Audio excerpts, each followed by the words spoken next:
আমরা মুসলমান, কিন্তু আমাদের বিবাহ অনুষ্ঠান যখন হয়, এই বিবাহ অনুষ্ঠানগুলি আমরা কি মুসলমানদের মতো করি? জবাব চাই, করি? আপনারা যে হলুদ অনুষ্ঠান করেন, শরীয়তের কোন জায়গায় আছে একটা হলুদ অনুষ্ঠানে যা খরচ হয় তা দিয়ে 6টা বিয়ে করানো যায়? সুতরাং আজ থেকে তওবা করুন, আমরা আর হলুদ অনুষ্ঠান করব না। রাজি আছেন? রাজি আছেন? বিবাহের নামে অপসংস্কৃতির জায়গা আমরা করে দিতে পারি না। যৌতুক যেমন হারাম, গত মাহফিলে বলেছি, মনে আছে না? মনে আছে কিনা? যৌতুক যেমন হারাম, যৌতুক কি আপনারা নেবেন নাকি? মেয়েওয়ালাদের উপরে চাপ সৃষ্টি করবেন না, জায়েজ নাই। মেয়েওয়ালারা যদি ইচ্ছে করে কিছু দেয়, নিবেন। আমি তো আশা করেছিলাম যে সংসদ নেত্রী, প্রধানমন্ত্রী মহিলা, বিরোধী দলীয় নেত্রীও মহিলা, সুতরাং মহিলাদের উপরে তাদের দরদের খাতিরেই তারা যৌতুক বিল উত্থাপন করবেন, কিন্তু তারা করেন নাই। তাদের উচিত ছিল যৌতুককে ঝাঁটা মেরে বঙ্গোপসাগরে ফেলে দেওয়া, ওনারা তা করেন নাই। কিন্তু আমি ইনশাআল্লাহ সংসদে যৌতুক বিল জমা দেব, ইনশাআল্লাহ। আমি একা অথবা আমরা 3 জন যাই হই, সংসদে আমি কখনো একাকিত্ব ফিল করি না, কারণ আল্লাহ রাব্বুল আলামিন আমার সাথে আছেন। এই যৌতুক বিরোধী বিল উত্থাপন করে যৌতুক বন্ধ করতে হবে। 2 নম্বরের কথা হচ্ছে, মেয়েওয়ালারা তারাও আবার একটা খারাপ কাজ শুরু করেছেন, সেটা হলো বেশি পরিমাণের মহারানা চাপায় দেওয়া। মহারানা এটা শরীয়ত কোনো বাধ্যে টেন্দে দেয় নাই। ছেলেপক্ষ যদ্দূর দিতে পারে সেইটা মেয়েওয়ালাদের আন্দাজ থাকা উচিত। অহেতুক যৌতুক, অহেতুক মহারানা চাপায় দিবেন না। এটা একটি ট্র্যাডিশন হয়েছে। 5,55,515 টাকা 1 পয়সা, বাজে কাজ। 11 লক্ষ, হ্যাঁ, যদি ছেলেওয়ালা দেওয়ার মতো হয়, স্ত্রী দেন না, কোনো ক্ষতি নাই। আল্লাহ তো কোরআন শরীফে বলেছেন, তোমার বউরে যদি তুমি পাহাড় সমান সম্পদ দাও, কণা মাত্র ফিরায় নিও না। সুবহানাল্লাহ। আর মহারানার টাকাকে ফরজরূপী দায়িত্ব হিসাবে আদায় করে দাও। কাজে যে মহারানা আদায় হতে পারে এই রকমের মহারানা দেওয়া উচিত। অতিরিক্ত চাপাই দিতে পারবে না। কিয়ামতের দিন ওই পুরুষটাকে আল্লাহর দরবারে জেনা আকারের কাতারে দাঁড়াতে হবে। আমাদের বিবাহ সম্পর্কে কথাটা বললাম, মনে রাখবেন, যৌতুক নিবেন না, আর অতিরিক্ত মহারানার বোঝাও চাপাই দিবেন না। তবে যা দিতে পারে সেই রকমই আপনারা দিবেন। এরপরে আর একটা জিনিস আমাদের দেশে চালু আছে, যা হিন্দু খ্রিস্টানদের সঙ্গে মিলে যায়, তা হচ্ছে কোন সম্মানিত লোক মারা গেল, তার জন্য নীরব হয়ে দাঁড়ায় থাকা। আমাদের পার্লামেন্টের একজন সদস্য মারা গেলেন, সংসদে প্রস্তাব উঠল 1 মিনিট নীরব হয়ে দাঁড়ায় থাকে। আমি বললাম, স্পিকার সাহেব, 1 মিনিট দাঁড়ায় থাকলে যদি সওয়াব হয়, তো 1 মিনিট কেন, আসুন আমরা 25 মিনিট খাড়ায় থাকি। আর যদি কোনো সওয়াবই না হয়, তাহলে এই প্রহসন কেন? আমরা তো আমাদের মা বাপের কবরের কাছে গিয়া কোনোদিন ভূতের মতো খাড়ায় থাকি না, সেখানে তো অবশ্যই আমরা দোয়া দুরূদ পড়ি, ঠিক কিনা? বললাম, স্পিকার সাহেব, আমার মাহফিল যদি হতো তা আমি বলতাম সূরা ফাতিহা পড়েন, ইখলাস পড়েন, দরুদ শরীফ পড়েন। এটা আপনার মাহফিল, এটার গার্ডিয়ান আপনি, এটার অভিভাবক আপনি। আপনি সকলকে বলেন সূরা ফাতিহা, সূরা ইখলাস পড়তে। মাননীয় সম্মানিত স্পিকার সাথে সাথে বললেন সকলকে, আপনারা ফাতিহা পড়েন, ইখলাস পড়েন, দরুদ শরীফ পড়েন। আলহামদুলিল্লাহ, বলেন আলহামদুলিল্লাহ। আমরা চেষ্টা করছি সংসদের ভেতরে একটা গুণগত পরিবর্তন আনার জন্য। আল্লাহ যেন তৌফিক দেন, জনগণ আমিন। ভাইরা আমার, সুতরাং এই সমস্ত হচ্ছে খ্রিস্টান ইহুদিদের কাস্টমস, তাদের ট্র্যাডিশন। এর সাথে আমাদের কোনো সম্পর্ক নাই। হিন্দুরা, খ্রিস্টানেরা কেউ মরে গেলে পরে দাঁড়ায় থাকুক, শুয়ে থাকুক, যেমনি পারে তেমনি করুক, কিন্তু আমি তো মুসলমান, আমি কি? জোরে বলেন, আমরা কি? ইসলাম যা এলাউ করে না, আমরা তা করতে পারি না। এটা যেন আমাদের সকলের মনে থাকে, বন্ধুগণ। এরপরে আমি আরজ করতে চাই, আমি মোনাজাতের দিকে এগোচ্ছি। আমি বুঝতে পারছি মানুষের প্রচন্ড কষ্ট হচ্ছে, মা বোনদের, ভাইদের। এরপরে যে কথাটি আমি বলতে চাই সেটা হলো, বাংলাদেশ হচ্ছে ইসলামের ঘাঁটি, ইসলামের দুর্জয় ঘাঁটি। কেউ কেউ তো বলেন যে বাংলাদেশের ফাইল আল্লাহ নিজে ড্রিল করেন। আল্লাহ সব জায়গায় করেন, সবটাই আল্লাহর কাছে। এ কথা কেন বলে? আমি তার যুক্তি খুঁজে পেয়েছি। সে যুক্তি হলো এই জমিনে ইসলামের বিরুদ্ধে, আল্লাহর বিরুদ্ধে, আলেমদের বিরুদ্ধে, পীরদের বিরুদ্ধে কেউ বেয়াদবি করে জমিনের উপরে কল্লা দেহের সাথে রাখতে পারে না। কথা ঠিক কিনা? সুতরাং বেয়াদবি করা সাহস কারো সিনার ভিতরে যেন না আসে। আমাদের এই দেশে আল্লাহর দ্বীন কায়েম করতে হবে, জমিন আল্লাহ। আমি জিজ্ঞেস করতে চাই, এই লক্ষ লক্ষ জনতার কাছে জমিন কার? আমি খুশি হইতে পারলাম না। আপনারা আল্লাহর নামটা কি জোরে নিছিলেন? গায়ে যত শক্তি আছে ওই শক্তি দিয়ে আল্লাহর নামটা নিছিলেন? যদি না নিয়ে থাকেন, সবটা শক্তি নিয়ে আপনারা বলেন জমিন কার? আরো জোরে বলতে হবে জমিন কার? আকাশ কার? বাতাস কার? এ মানব গোষ্ঠী কার? আইন চলবে কার? সুতরাং আল্লাহর আইনের উল্টা ধর্মনিরপেক্ষতাবাদ, জাতীয়তাবাদ, পুঁজিবাদ, সমাজতন্ত্র মানি না, মানি না, মানি না।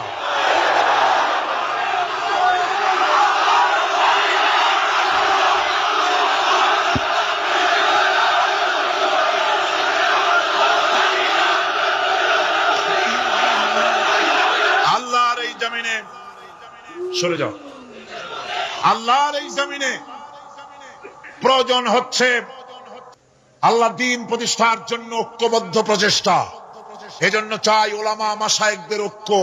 কি চাই? ওলামা মাশায়েখদের ঐক্য চাই। কথা ঠিক কিনা? কিন্তু আমাদের দেশের এক শ্রেণীর ওলামা আছেন, তাদের প্রতি সম্পূর্ণ শ্রদ্ধা জানিয়েই বলছি, ওনারা বুঝতে পারেন না, ওনাদের অজান্তেই ওনাদেরকে নির্বাচনে খাড়া করে দেয় পয়সা দিয়া। হুজুর আপনার খরচ হবে না, যা লাগে দিয়ে দেব। আপনার মতো লোক যদি নির্বাচন না করে, আপনি যদি পার্লামেন্টে না যান, তো পার্লামেন্ট দিয়ে হবে কি? ওই হুজুর বোঝেন না যে আমি পার্লামেন্টে যাই করবোটা কি? ওখানে যাই কড়িকাঠ জানলার দরজা কয়টা গুনিয়ে গুলি দিতে পারবে না। ওনার জামানত বাজেয়াপ্ত হবে, উনি তা নিজেও জানেন। তারপরেও ইসলামী আন্দোলনের একটা লোক যদি ফেল করানো যায়, সেজন্যই সম্পূর্ণ ইখলাসের সাথে উনি দাঁড়ায় যান। আর এজন্যে পার্শ্ববর্তী দেশ থেকে কিছু লোক আসেন, তারা এসে এদেশের মুসলমান এবং ওলামাদের মধ্যে অনৈক্য ঘটায় যান। তারা যত বড় আলেম হোক আর পীর নামের হোক, আমি তাদেরকে সাবধান হতে বলি। আপনার রাজনীতি আপনার দেশে করুন,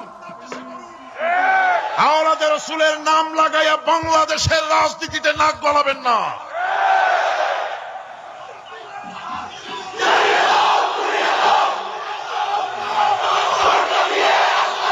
ওলামাদের এক হতে হবে।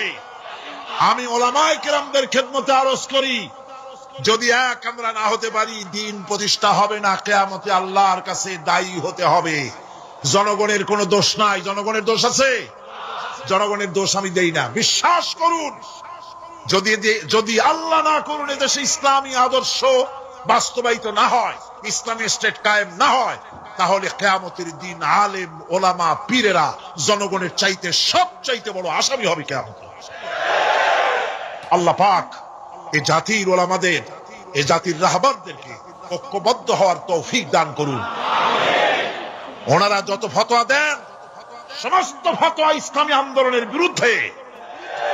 মদখোরের কাছ থেকে টাকা নিতে আপত্তি নাই, নিজের মঞ্চে জেনাকার খুনি মদখোরকে নিয়ে এক প্ল্যাটফর্মে বসে বক্তৃতা করতে আপত্তি নাই, কিন্তু ইসলামী আন্দোলনের লোককে মঞ্চে টাকা দেয় না।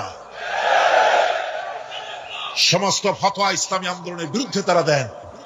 আমি তাদেরকে অনুরোধ করব, আসুন, ঐক্যবদ্ধ হওয়া ছাড়া পথ নাই আল্লাহর দ্বীন প্রতিষ্ঠার জন্য। আর মনে রাখবেন, আপনারা যে ষড়যন্ত্রের শিকারে পরিণত হয়েছেন, যদি দ্বীন প্রতিষ্ঠা না হয়, আর তারা যে স্বপ্ন দেখছে, ইন্ডিয়া এবং তার অনুসারীরা, নাস্তিকরা যে স্বপ্ন দেখছে, তা যদি বাস্তবায়িত হয়, কে জামাত করে, কে শিবির করে, কে ফুরফুরার মুরিদ, কে সরসিনার মুরিদ, কে অমুক ইন্ডিয়ার পীর সাহেবের মুরিদ, পাকিস্তান পীর সাহেবের মুরিদ, এগুলা তালাশ করা হবে না।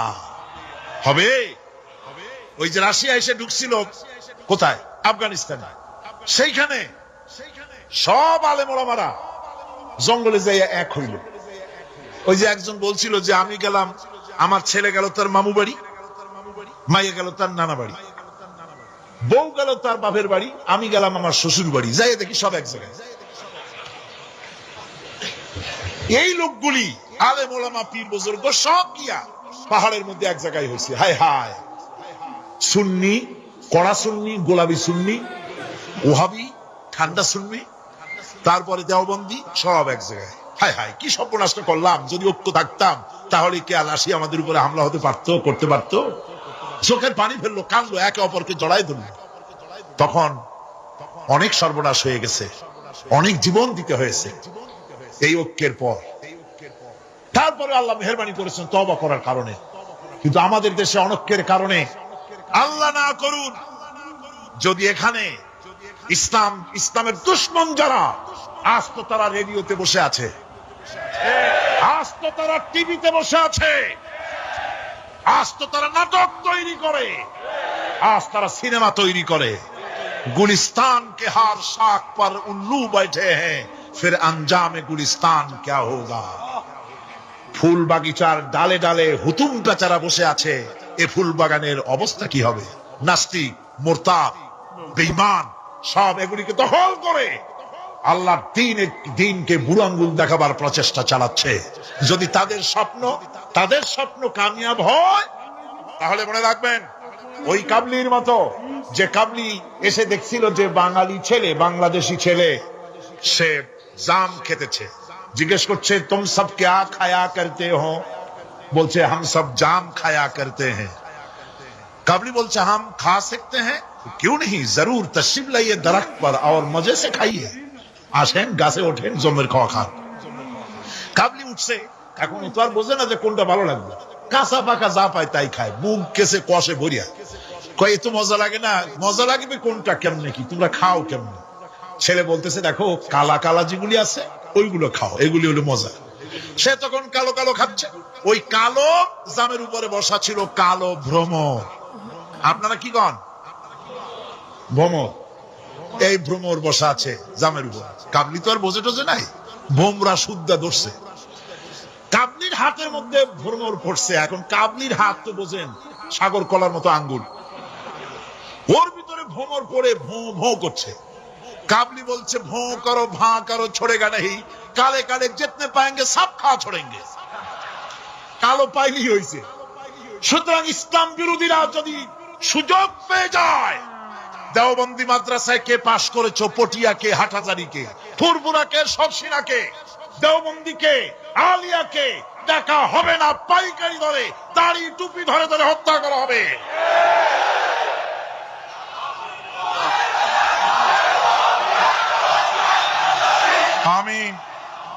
আমি অত্যন্ত বিনীতভাবে চট্টগ্রামের তাফসীরের কোরআন মাহফিলের পক্ষ থেকে গোটা দেশবাসীকে আহ্বান জানাই, আলেম ওলামাদের প্রতি বলি, আপনাদের পায়ে ধরি, ওলামা হাজরাত, পীর সাহেব কেবলার আপনাদের পায়ে ধরি, আল্লাহর রাস্তায় ঐক্যবদ্ধ হন, ইসলামী আন্দোলনের বিরুদ্ধে ফতোয়া দিবেন না। এটি আত্মঘাতী কাজ। নিজেদের সর্বনাশ নিজেরা করছেন, নিজেদের পায়ে নিজেরা কুড়াল মারতেছেন। এরপরে আমি যুবকদের জন্য বলবো, যুবকরা তোমরা যারা মাহফিলে এসেছো, মাহফিলে যুবকরাই বেশি আসে আলহামদুলিল্লাহ। এই জন্য মাহফিলে লোক ঠেকাবার জন্য কত যে চেষ্টা, তাদের চেষ্টার কোনো অবধি নাই। এই আমি আমার বিরুদ্ধে 1989-90 দুইটা বছর যা জ্বালানো হয়েছে, যেখানে যাই, আমি যাওয়ার আগেই হযরত হরতাল শরীফ আইসা হাজির, 144 ধারা হাজির। তো মাবুদের মেহেরবানি, জনগণ কোরআনের পাগল, বাংলাদেশের জনগণ যেখানে 144 দিয়েছে সরকার, জনগণ সেখানে 288 বানাই দিছে। এক পত্রিকায় দেখলাম সেখানে লিখেছে হরতালও সফল, তাফসীরও সফল। তা আবার কেমনে? তারপরে দেখলাম উনি নিজেই লিখছেন, তিনি আবার এখনকার সরকারের একজন মন্ত্রীও, প্রতিমন্ত্রী। তিনি লিখছেন সেখানে যে সাইদি যেখানে যায় হরতালের ডাক দেওয়া হয়। তো হরতালের ডাক দেওয়া হলো পরে স্কুল বন্ধ, কলেজ বন্ধ, মাদ্রাসা বন্ধ, দোকানপাট বন্ধ, কারখানা বন্ধ। সন্ধ্যার দিকে এদিকে কারো কোনো কাজ নাই, সব তাফসিরে হাজির। তো দুটোই সফল হলো। কোরআনের পাগল থেকে, কোরআনের পাগলদেরকে কোরআন থেকে বঞ্চিত করা, দূরে রাখা ওদের সবচাইতে বড় ভয়। বুড়ারা ওরাই যাবে মাহফিলে, যুবকরা যায় কেন? ওদের চিন্তা যে আমাদের পুকুরের জিয়ানো মাছগুলি সব তো নিয়ে গেল, ঠেকাইতে পারবে না। এই যুবকদের শরীরের ভিতরে রক্ত কার? না না, আল্লাহর রক্ত না, আন্দাজে কথা কইেন না। এই যুবকদের মধ্যে রক্ত হিন্দুর রক্ত নাই, সূর্য সেনের এক ফোঁটা রক্ত নাই, রবীন্দ্রনাথের রক্ত নাই। এ কোটি কোটি মুসলমান যুবকের ভেতরে রয়েছে শাহ মখদুম, শাহ আমানতের রক্ত, হাজী শরিয়তুল্লাহর রক্ত রয়েছে, হাজী নিসারউদ্দিনের রক্ত, তিতুমীরের রক্ত রয়েছে। সুতরাং এই মুসলমান যুবকদেরকে ইসলামের রাস্তা থেকে সরিয়ে দেওয়া যাবে না। যুবকদের বলি, আল্লাহর দ্বীন কায়েমের জন্য ঐক্যবদ্ধ হতে হবে। বাংলাদেশ আল্লাহর জমিন, কোরআনের আইন এখানে প্রতিষ্ঠার জন্য যুবকদের বলি, ইসলাম শেখো, কোরআন শেখো, চরিত্র বানাও। When character is lost, everything is lost. চরিত্রই যখন হারাবে, তখন তোমার কাছে হারাবার মতো আর কোনো জিনিস বাকি থাকবে না। চরিত্রকে বলবৎ রাখবে। চরিত্র হলো সবচাইতে, মানুষ হওয়ার জন্য চরিত্র শ্রেষ্ঠ জিনিস। এই চরিত্রকে তোমরা হেফাজত করবে, 5 ওয়াক্ত নামাজ পড়বে, ওয়াকুনু মা'আস সাদিকিন, সত্যবাদীদের সাথে থাকবে। যারা ইসলামের আন্দোলন করে তাদের সাথী হও, তাদের কর্মী হও। আল্লাহ রাব্বুল আলামিন তোমাদেরকে যুগের খালিদ বিন ওলীদ আল্লাহ বানায় দিবেন। আমি তো বিশ্বাস করি এই যুবকদের হাতে ইসলামের পতাকা উড়বে বাংলাদেশে ইনশাআল্লাহ।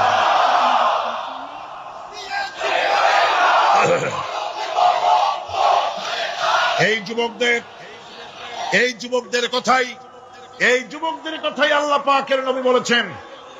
নবীজি বলেছেন, কিয়ামতের দিন যেদিন কোন ছায়া থাকবে না, আল্লাহর আরশ ব্যতীত আরশের ছায়া ছাড়া কোনো ছায়া থাকবে না, ওই দিন আরশের নিচে 7 শ্রেণীর লোকেরা জায়গা পাবে।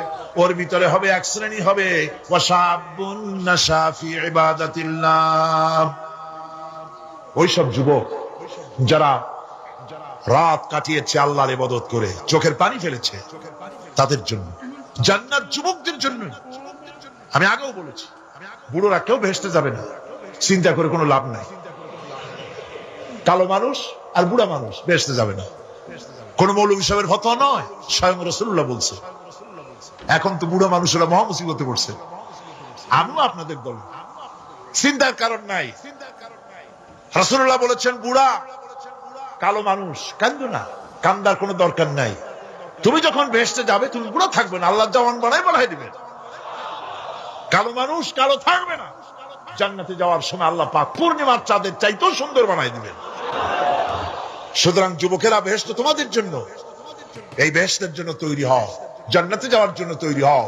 এই দুনিয়ার নারী, বাড়ি, গাড়ি তুচ্ছ আল্লাহর জান্নাতের সামনে।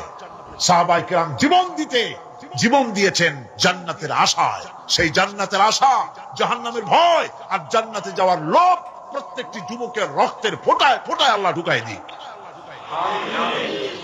যুবতী মেয়েদেরকে বলবো, ছাত্রী যারা এসেছেন মহিলাদের মধ্যে, এদেশে ইসলামী ছাত্রী সংস্থা নামে একটি সংস্থা আছে। মেয়েদেরকে দ্বীন শিখায় তারা, যেখানে মেয়েরা তাদের সতীত্ব বজায় রাখতে পারে না, দ্বীন শিখতে পারে না, সেখানে কলেজে, বিশ্ববিদ্যালয়, হাই স্কুলে ইসলামী ছাত্রী সংস্থা একটা নিয়ামত। আলহামদুলিল্লাহ। সব ভাইদেরকে আর মায়েদেরকে বলবো, আপনারা আপনাদের মেয়েদেরকে ছাত্রী সংস্থার সাথে দ্বীন শেখার জন্য, ঈমান শেখার জন্য, চরিত্র শেখার জন্য আপনি তাকে দিয়ে দেন। 1 বছর 6 মাস পরে ওই মেয়েকে দেখলে আপনার চোখ ঠান্ডা হয়ে যাবে। আলহামদুলিল্লাহ, দিনদার হবে, নামাজি হবে, পরেজগার হবে। এরপরে যুবকদের কথা বললাম, যুবতী মেয়েদের কথা বললাম, এখন বলবো আমি সরকারি অফিসারদের কথা। সরকারি অফিসার যারা, প্রশাসনিক দায়িত্বশীল যারা, তারা হচ্ছেন আমাদের সবচেয়ে নিকটতম লোক। তারা জনগণের খেদমত করছেন। আলহামদুলিল্লাহ কর, সকলে কোন আলহামদুলিল্লাহ। আমি দোয়া করি তাফসীরের মাহফিলের পক্ষ থেকে সরকারি অফিসার যারা, ম্যাজিস্ট্রেট আছেন, জজ আছেন, ডিসি আছেন, এনডিসি আছেন, এডিসি আছেন, টিএনও আছেন, সর্বস্তরের সচিব থেকে শুরু করে দারোগা পর্যন্ত সর্বস্তরের প্রশাসনিক দায়িত্বশীল ব্যক্তিবর্গকে আল্লাহ রাব্বুল আলামিন ঈমানী যোগ্যতার সাথে সরকারি দায়িত্ব পালনের তৌফিক দিন। তবে একটা কথা বলবো, আপনি যে দায়িত্বে আছেন, আপনি সরকারকে খুশি করার জন্য অবৈধ কাজে লিপ্ত হবেন না। আপনার বিবেক যদি বাধা দেয়, বিবেককে ফাঁকি দিয়ে অন্যায় কাজে হাত দিবেন না। এক শ্রেণীর লোক আছে, যে সরকার আছে সেই সরকার কি বলে, আপনার জন্য আমরা তো অপেক্ষা করতেছিলাম। এরা হলো বীরবলের মতো। সম্রাট আকবরের নাম মনে আছেন আপনাদের? তার কত রত্ন ছিল দেখছেন? কেউ কয় 5 রত্ন, কেউ কয় 6 রত্ন। ইতিহাস ভুলবেন না, ইতিহাস মনে রেখেন। নবরত্ন, নবরত্নের এক রত্ন ছিল, নাম হলো বীরবল। সম্রাট বাজারে গিয়েছে, তরকারি দেখতে গিয়ে বেগুন চোখে পড়েছে। বেগুন দেখে খুব লক্ষ্য করে দেখছে। বীরবল বলছে, জাহাপানা খুব পছন্দ নাকি? কয় দেখতে তো খুবই সুন্দর। বীরবল বলছে, জাহাপানা এই যে বেগুন, এটার নাম হচ্ছে বাগুন, অর্থাৎ এর অনেক গুণ। এটা যদি ভর্তা করে খান, আপনার মাথার চুল কখনো উঠবে না। এটা যদি ভাজি করে খান, আপনার স্বাস্থ্য ক্রমেই ভালো হবে। এটা যদি আপনি তরকারি মাছের সাথে মিলায় খান, আপনার রাজত্ব আরো দীর্ঘায়ু হবে। এই রকমের অনেক ফজিলত বয়ান করলো। তারপরে বলে, ঠিক আছে কেন? ওগুলি কেনা হইলো, ভূপ রান্না হইলো, জনমের খাওয়া খাইলো আকবর। এখন বেগুন জন্মের খাওয়া খাইলে যা হয়, টয়লেট রিজার্ভ। মেজাজ খারাপ সম্রাটের। বীরবল এসে দেখে মেজাজ স্ট্রং হয়ে আছেন বাদশাহ। জাহাপানা কি হয়েছে? আরে বেটা, তুমি কি তরকারি ফজিলত বয়ান করলা? আমার তো পেটের ব্যথায় অস্থির। কয়, হুজুর এই একটা তরকারি নাকি, ওটার নাম তো বেগুন, ওর কোনো গুণই নাই। এটা খাইলে পরে কাখাউস হয়, পাছড়া হয়, একজিমা হয়, ব্রঙ্কাইটিস হয়, নিউমোনিয়া হয়। এটা খাইলে পরে কত লোক মারা গেছে কলেরা বসন্ত হইয়া। এটা কিন্তু তরকারি? আকবর কয়, সর্বনাশ, আমার তো পেটের ব্যথা সারিয়ে গেছে তোমার এই বক্তৃতা শুনে। বলে, কিরকম? কালকেই বেগুনের এত ফজিলত বর্ণনা করলে, আর আজকে বেগুনের এত কুচ্ছা বলছো তুমি, একই মুখে দুই রকম।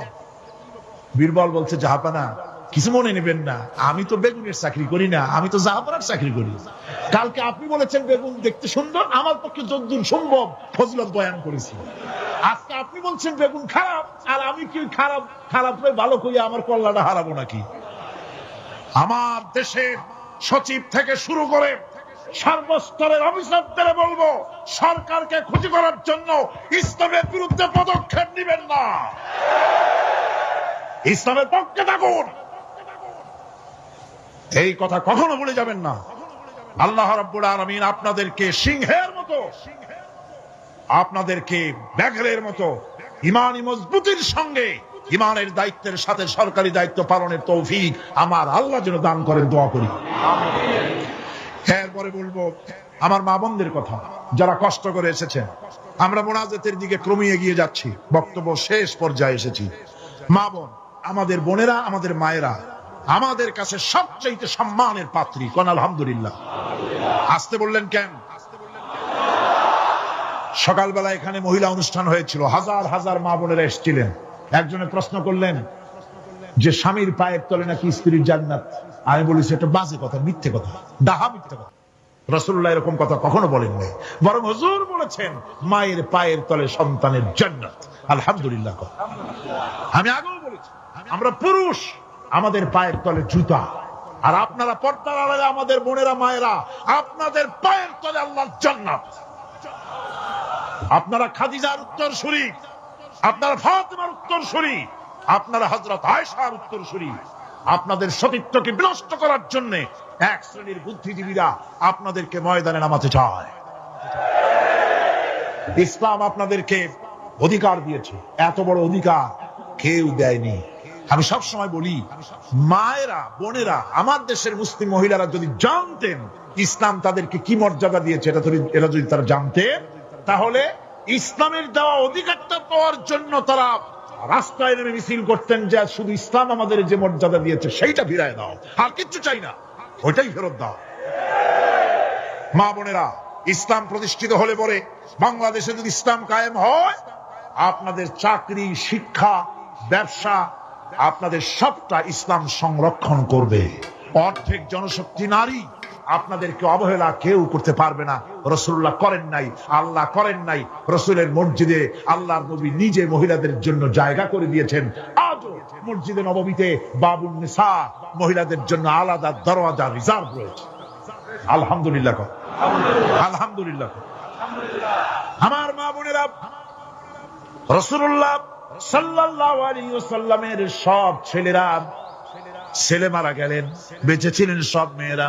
এমন একটা হাদিস খুঁজে পাওয়া যাবে না যে আল্লাহর নবী দোয়া করে বলেছিলেন, আল্লাহ ছেলে মরে গেল, আমার একটা ছেলে দাও। বলেন না, মেয়েতেই সন্তুষ্ট ছিলেন। কোন আলহামদুলিল্লাহ। আমার হুজুর বলেছেন, বিদেশে যাবে, বাজারে যাবে, কিছু না কিছু উপহার সামগ্রী বাড়ি কিনে নিয়ে যেও, আর ঘরের মধ্যে ঢুকে প্রথমেই দিবে, মেয়েকে দিয়ে দেওয়া শুরু করবা। সুবহানাল্লাহ কইতে ইচ্ছা করে না মেয়েরা? প্রথমে কারে দিবা? মনে রাখবেন আপনারাও, প্রথমে মেয়েকে দিবেন, প্রথমে মেয়েকে দিবেন, মেয়েকে যত্ন করবেন। অনেক কপাল পোড়া পুরুষ আছে, বারবার মেয়ে হয় দেখে মুখটা কালো হয়ে যায়, বউকে তালাক পর্যন্ত দেয়। এগুলি জাহিল। মেয়ে নিয়ামত, মেয়ে কি নিয়ামত। মেয়েদেরকে সম্মান করুন, মেয়ে জাতিকে সম্মান করুন। পত্র পত্রিকায় দেখি, স্কুল যখন ছুটি হবে, girls school, girls high school, girls college ছুটি হবে যখন, বা ক্লাস শুরু হবে যখন, রাস্তার পাশে এক শ্রেণীর বখাটে ছেলেরা গিয়ে দাঁড়ায় থাকে, শীষ দেয়, বাজে কথা বলে। আশ্চর্য কথা, তুমি কি তোমার এক মায়ের পেটে আসনি? তোমার মা নাই, তোমার বোন নাই, তুমি অন্য মেয়েদের দিকে তাকায়া তাকে উত্ত্যক্ত করো, তোমার লজ্জা করে না? ইসলামী গভর্নমেন্ট যদি আসে, কারো বাবার ক্ষমতা নাই মেয়ে লোকের দিকে চোখ তুলে অন্যায় ভাবে তাকায়। আজ এসিড মারে, কোন শাস্তি হয় না। ইসলামী গভর্নমেন্ট আসলে পরে এসিড মারা তো দূরের কথা, শীষ কেউ দিতে পারবে না, উত্ত্যক্ত করতে পারবে না। মা বোনেরা, আপনাদের অস্তিত্বের জন্য, আপনাদের সতীত্বের জন্য, আপনাদের অধিকার প্রতিষ্ঠার জন্য ইসলামের চাইতে গ্যারান্টি আর কোথাও নাই। সবটা গ্যারান্টি কোথায় আছে? ইসলাম। সুতরাং সমস্ত পুরুষদের বলবো, নারী জাতিকে সম্মান করার জন্য।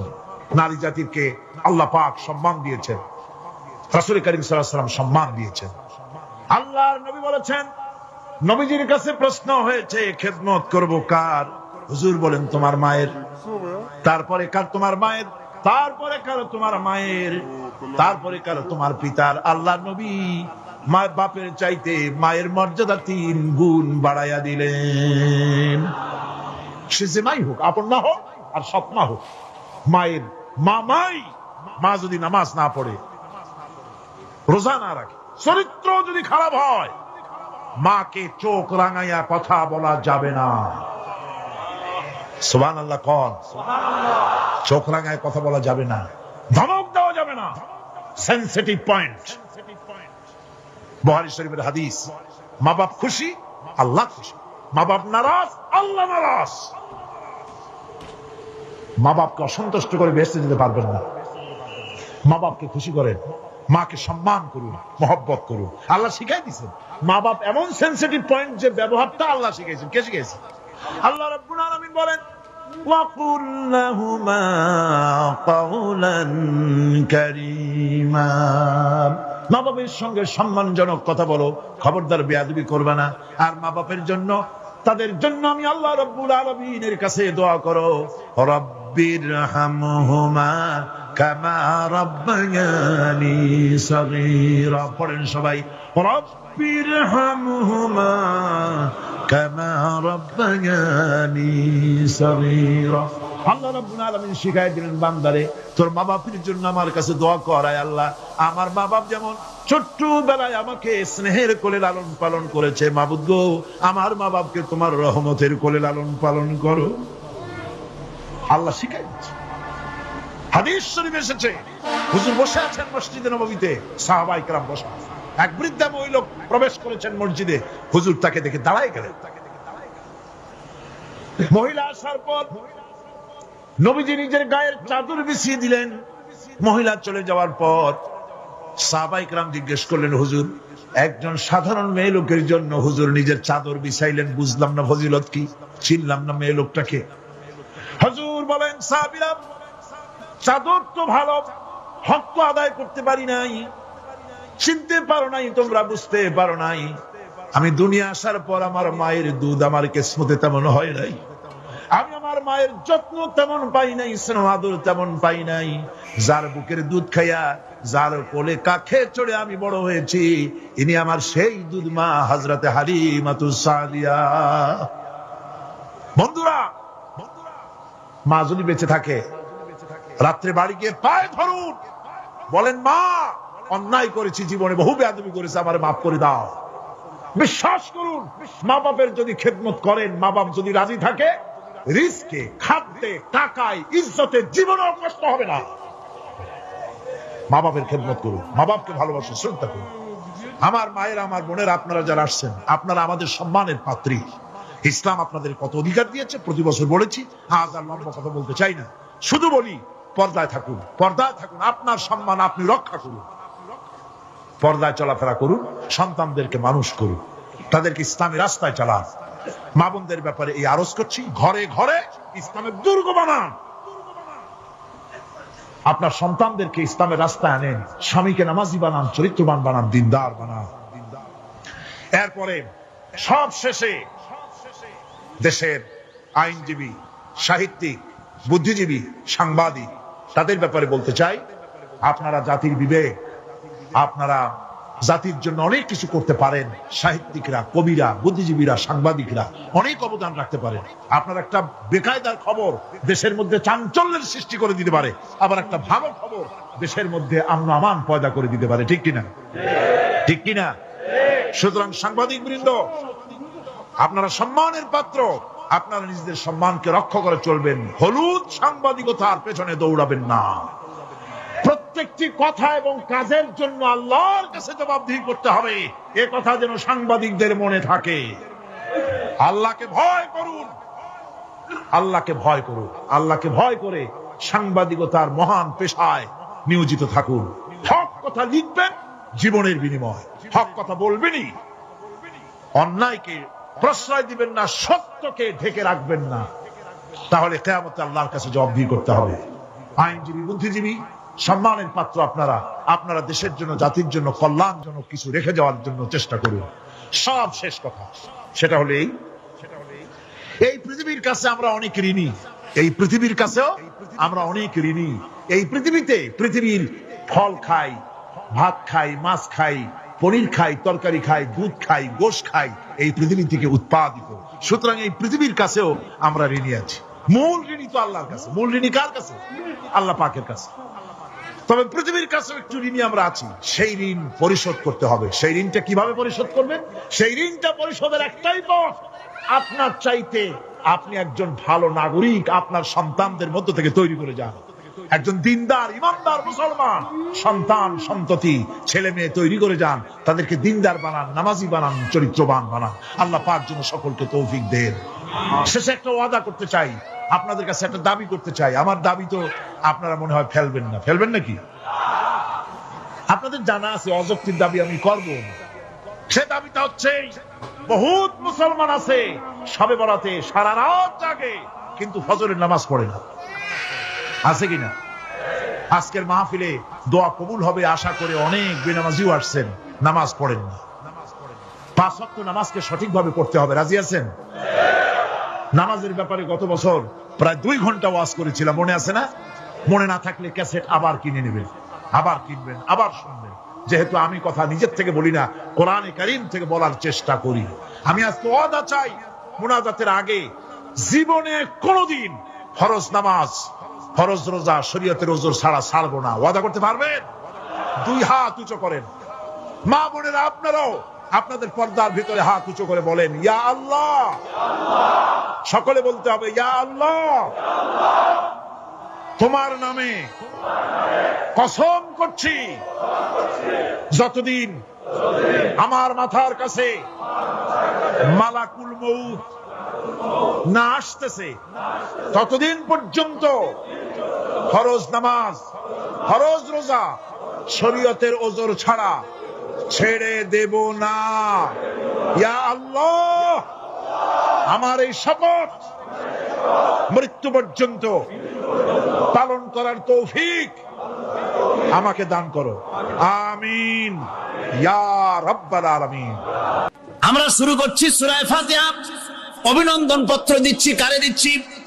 আল্লাহ পাককে দিচ্ছি। সেখানেও ভাষা দিয়ে রব্বুল আলামিন বলেন, প্রশংসা করো আলহামদুলিল্লাহি রাব্বিল আলামিন। সমস্ত প্রশংসা আল্লাহ পাকের, যিনি হচ্ছেন রব, যিনি কি রব। এখন এই রব শব্দের বাংলা অর্থ করা হয় প্রভু, লালনকারী, প্রতিপালনকারী, কিন্তু এই অর্থ যথেষ্ট নয়। কোরআনে কারিমে যে রব বলা হয়েছে তার অর্থ হচ্ছে, তার অর্থ ব্যাপক, অনেক বিশাল এর অর্থ। হযরত মুসা আলাইহিস সালাম বলেন ফেরাউনের, জেলের ভয় আমি করি না, আমার কি জেলের ভয় দেখায়া লাভ নাই, আমি আল্লাহ পাকের পয়গম্বর। হযরত মুসা আলাইহিস সালাম, ফেরাউনের দলবল আছে, লোক লস্কর আছে, তার অস্ত্রের অভাব নাই। আল্লাহ রাব্বুল আলামিন মুসা আলাইহিস সালামের কাছে একটা অস্ত্র দিয়া দিলেন। দিছিলেন কিনা? আল্লাহ পাক হযরত মুসা কি বলেছেন, ওয়া মা তিলকা বিয়ামিনিকা ইয়া মুসা। মুসা রে, তোমার হাতে ওটা কি? মুসা আলাইহিস সালাম বললেন, এটা লাঠি। আল্লাহ পাক বললেন, ফেলে দাও লাঠি। লাঠি ফালায় দিলেন। কি হয়ে গেল? হিয়া হাইয়াতুন তাসআ, লাঠি হয়ে গেল। এখন লাঠি পড়ে সাপ হয়ে গেল।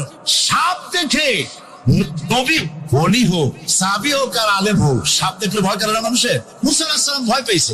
আল্লাহ রাব্বুল আলামিন হযরত মুসাকে শোনায় দিলেন, খুযহা ওয়া লা তাখাফ সানুঈদুহা সিরাতাহাল উলা। লা তাখাফ, ভয় পেও না। আল্লাহ বলছেন ধরো, ভয় পেও না। ধরার সঙ্গে সঙ্গে স্বাভাবিক অবস্থায় ফিরে আসবে, আবার লাঠি হয়ে যাবে। এখন আল্লাহ বলছেন ধরো। মুসা আলাইহিস সালাম কি ভয় পাওয়া উচিত হবে? উচিত হবে।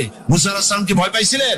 কারণ হচ্ছে এই দুশমনের শক্তিটা খুব বড়ই দেখা যায়, মনে হয় যেন অনেক বড়, কি জানি কি।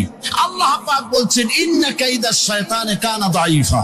শয়তানের চক্রান্ত যতই তুমি মনে করো অনেক ষড়যন্ত্রের জাল বিস্তার হয়ে আছে, আল্লাহ কয় কিছুই না, দাঈফা, অত্যন্ত দুর্বল।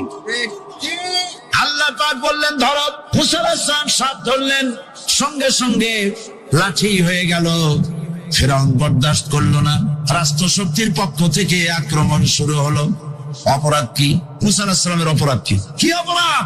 মাশাআল্লাহ, বুঝতে পেরেছেন। অপরাধ হচ্ছে তিনি বলেছেন লা ইলাহা, জোরে বলেন লা ইলাহা ইল্লাল্লাহ। তো আমি বলবো, আল্লাহ রাব্বুল আলামিন কোরআনে কারীমের মধ্যে বলেছেন, আল্লাহু লা ইলাহা ইল্লা হুয়াল হাইয়ুল কাইয়্যুম। কোন সূরা আছে? কোন আয়াতে? আয়াতুল কুরসি। পড়তে ইচ্ছা করে না? পড়েন আমার সাথে। আল্লাহু লা ইলাহা ইল্লা হুয়াল হাইয়ুল কাইয়্যুম। আল্লাহ হচ্ছেন তিনি, যিনি ছাড়া কোনো উপাস্য নাই, কোন ইলাহা নাই, কোন মাবুদ নাই যিনি ছাড়া, আর কোন ইবাদতের মালিক নাই। আর যিনি হচ্ছেন সদা জাগ্রত চিরঞ্জীব, সার্বভৌমত্বের একচ্ছত্র মালিক, যিনি সদা জাগ্রত চিরঞ্জীব, তিনি হচ্ছেন আল্লাহ। এখন কেউ যদি বলেন আল্লাহ অক্ষর কি, এক একটা অক্ষর বাদ দিয়া আল্লাহরে চিনায় দেন, তাও চিনানো যাবে। আল্লাহর প্রথম অক্ষর যদি বাদ দেন, কি থাকবে? কোরআনে কারীম বলছে তা দিয়েও বোঝা যাবে। লিল্লাহি মা ফিস সামাওয়াতি ওয়া মা ফিল আরদ। আল্লাহ হচ্ছেন তিনি, যার জন্য আকাশ আর জমিন, আকাশ এবং জমিনের একচ্ছত্র মালিক। এর মাঝখানে যা কিছু আছে সব কিছুর মালিকানা যার হাতের মুঠায়, তিনি আমার আল্লাহ। তিনি কে? আল্লাহ। তারপরে যদি বলেন আরেকটা নাম ছেড়ে দেন, আলিফ সাল্লাম, একটা নাম ছেড়ে দিলাম, তাহলে কি থাকলো? লাহু থাকলো, দুইটা অক্ষর থাকলো লাহু। এই লাহু দিয়েও আল্লাহ রাব্বুল আলামিনের সিফাতকে, তার গুণকে বোঝা যাবে। লাহু মাকালিদুস সামাওয়াতি ওয়াল আরদ। আল্লাহ পাক বলেন আসমান এবং জমিনের রিজকের চাবিকাঠি আল্লাহ পাকের হাতে, যাকে খুশি তিনি পর্যাপ্ত রিজেক দান করেন। কেউ যদি বলেন লামটাও ভালা দেন, লামটাও ছেড়ে দেন, দিলাম নাম একটা ছেড়ে থাকলো কি, একটা অক্ষর থাকলো হু, এই হু দিয়ে আমার আল্লাহরে চেনা যাবে। ওয়াহুয়াল গফুরুল ওয়াদুদুল আরশিল মাজিদ ফাআলুল লিমা ইউরিদ। আমার আল্লাহ হচ্ছেন তিনি যিনি ক্ষমাশীল, যিনি দয়াবান, যিনি বান্দাকে মহব্বত করেন, যিনি হচ্ছেন আরশে আসিমের মালিক, যার তিনি হচ্ছেন সেই মহান সত্তা যিনি যা খুশি তাই করতে পারেন। সুতরাং আল্লাহ হচ্ছেন এমন এক লফজ, এমন এক নাম, এমন এক ইসমে জাত যার কোনো বিকল্প নাই, যা অনুবাদ করে আল্লাহকে স্রষ্টা বললে এটা সারবে না, সৃষ্টিকর্তা বললে সারবে না। আল্লাহ পাকের নামের বিরাট বিশাল ব্যাপক অর্থ রয়েছে। সুতরাং আল্লাহকে আল্লাহই বলতে হবে। আল্লাহকে কি বলতে হবে? আল্লাহ আল্লাহ আল্লাহ। কত মজাই নামে, সুবহানাল্লাহ বিহামদিহি, কত মজাই নামে। আল্লাহ রাব্বুল আলামিন বলেন, আমরা শুরু করছি সূরা ফাতিহা, অভিনন্দন পত্র দিচ্ছি, কারে দিচ্ছি? আল্লাহ পাককে দিচ্ছি। শেখানো ভাষা দিয়ে রব্বুল আলামিন বলেন, প্রশংসা করো আলহামদুলিল্লাহি রাব্বিল আলামিন। সমস্ত প্রশংসা আল্লাহ পাকের, যিনি হচ্ছেন রব, যিনি কি রব। এখন এই রব শব্দের বাংলা অর্থ করা হয় প্রভু, লালনকারী, প্রতিপালনকারী, কিন্তু এই অর্থ যথেষ্ট নয়। কোরআনে কারিমে যে রব বলা হয়েছে তার অর্থ হচ্ছে, তার অর্থ ব্যাপক, অনেক বিশাল এর অর্থ। এ রব কাকে বলে? এই রব শব্দের বাংলা অর্থ করা হয় প্রভু, লালনকারী, প্রতিপালনকারী, কিন্তু এই অর্থ যথেষ্ট নয়। কোরআনে কারিমে যে রব বলা হয়েছে তার অর্থ হচ্ছে, তার অর্থ ব্যাপক, অনেক বিশাল এর অর্থ। এ রব কাকে বলে? আমি রবের সমস্ত ব্যাখ্যা করতে পারবো না, তবে অল্প কথায় এমন ভাবে বলতে চেষ্টা করব যাতে করে আপনাদের বুঝে আসবে ইনশাআল্লাহ। আমরা বলি ইনশাআল্লাহ। এখন আপনারা যদি আমাকে প্রশ্ন করেন যে অত কথা বুঝি না, এক লাইনে এক বাক্যে বুঝায় দেন রব কাকে বলে, তাহলে আমি কথাটা এইভাবে বলবো, যাহার যখন যে জিনিসে যতটুকু প্রয়োজন তাহাকে তখন সেই জিনিস ফরিয়াদ করার আগে যিনি পৌঁছে দেন তার নাম হচ্ছে রব। এ রব হচ্ছে তার মধ্যে রুবুবিয়তের সম্পূর্ণ কোয়ালিটিতে ভর্তি। আল্লাহ পাকের মধ্যে রুবুবিয়তের কোয়ালিটি। রব শুধু সৃষ্টি করেই ছেড়ে দেন না, প্রতিপালন করেন, পূর্ণতায় পৌঁছে দেন। সুবহানাল্লাহ বলতে ইচ্ছে করে না ভাইরা? দেখেন আল্লাহ রাব্বুল আলামিন এমন রব, বাংলাদেশের কুকুর আর আমেরিকা ইউরোপের শীত প্রধান দেশের কুকুর একরকম নয়। আমাদের দেশের পশু ইউরোপ আমেরিকা শীত প্রধান দেশের পশু একরকম নয়। তার কারণ হলো আমাদের দেশে শীত কম, নাতিশীতোষ্ণ অঞ্চলের মধ্যে খানিকটা পড়ে যায়। এখানে পশুদের গায়ে কম পশম থাকলে কোনো অসুবিধা নাই। ভেড়া, ঘোড়া, কুকুর, বন্য প্রাণীকে কেউ তো কম্বল দেয় না, ল্যাব দেয় না, রাজাই দেয় না, খাতা দেয় না, চাদর দেয় না। আল্লাহ রাব্বুল আলামিন তিনি এমন রব, শীত প্রধান দেশের পশুদের গায়ে পশম দিয়া চিরস্থায়ী কম্বল জড়ায় দিয়েছেন। এটা হচ্ছে রব। প্রতিপালনের পদ্ধতি কি সুন্দর করে তিনি প্রতিপালন করছেন, কি সুন্দর করে তিনি পশু পক্ষীগুলিকে তাদের আহার জোগাড় করছেন, প্রতিপালন করছেন। তিনি রব। মানুষকে সৃষ্টি করেছেন, আমাদেরকে সৃষ্টি করেছেন, সব প্রয়োজন মিটাইছেন, সকল প্রয়োজন মিটিয়েছেন। একটা জিনিস বাদ রাখেন।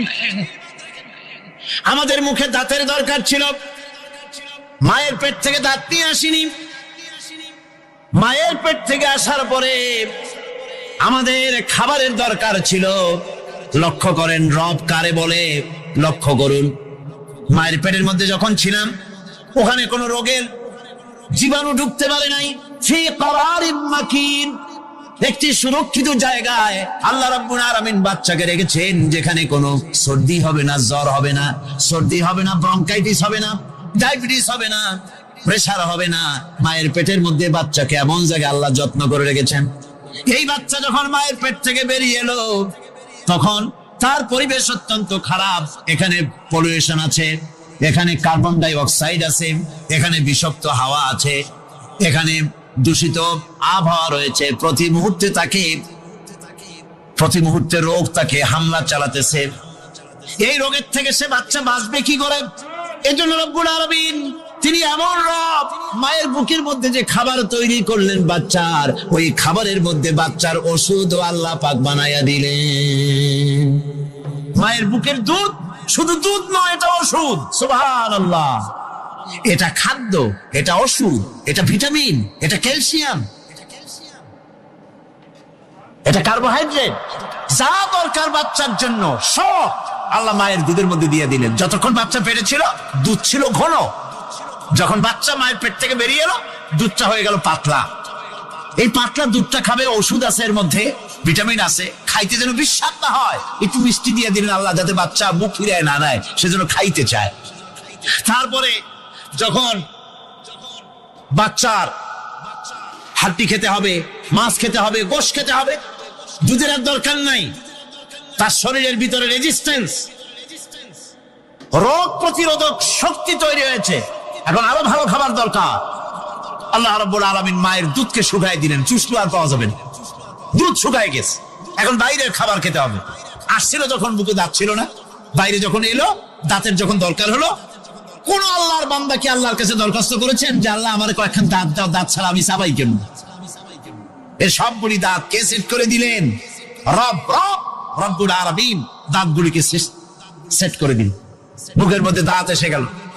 আল্লাহ রাব্বুল আলামিন শরীরটাকে সাজিয়ে গুছিয়ে, হিউম্যান বায়োলজি যাকে বলা হয়, যে শরীরকে যে সুন্দর করে আল্লাহ পাক তৈরি করলেন, বলে শেষ করা যাবে না কত সুন্দর করে আল্লাহ পাক বানিয়েছেন। আপনার মাথার ভিতরে সেল তৈরি করা হলো, ব্রেন তৈরি করা হলো। এই ব্রেনটা শুকনা জায়গায় রাখা হয় নাই। শুকনা জায়গার মধ্যে ব্রেনটা যদি থাকতো, নড়াচড়া করে আপনার ব্রেনের যে টেকনোলজি আল্লাহ পাক ইউজ করেছেন সেটা অসুবিধাগ্রস্ত হতো।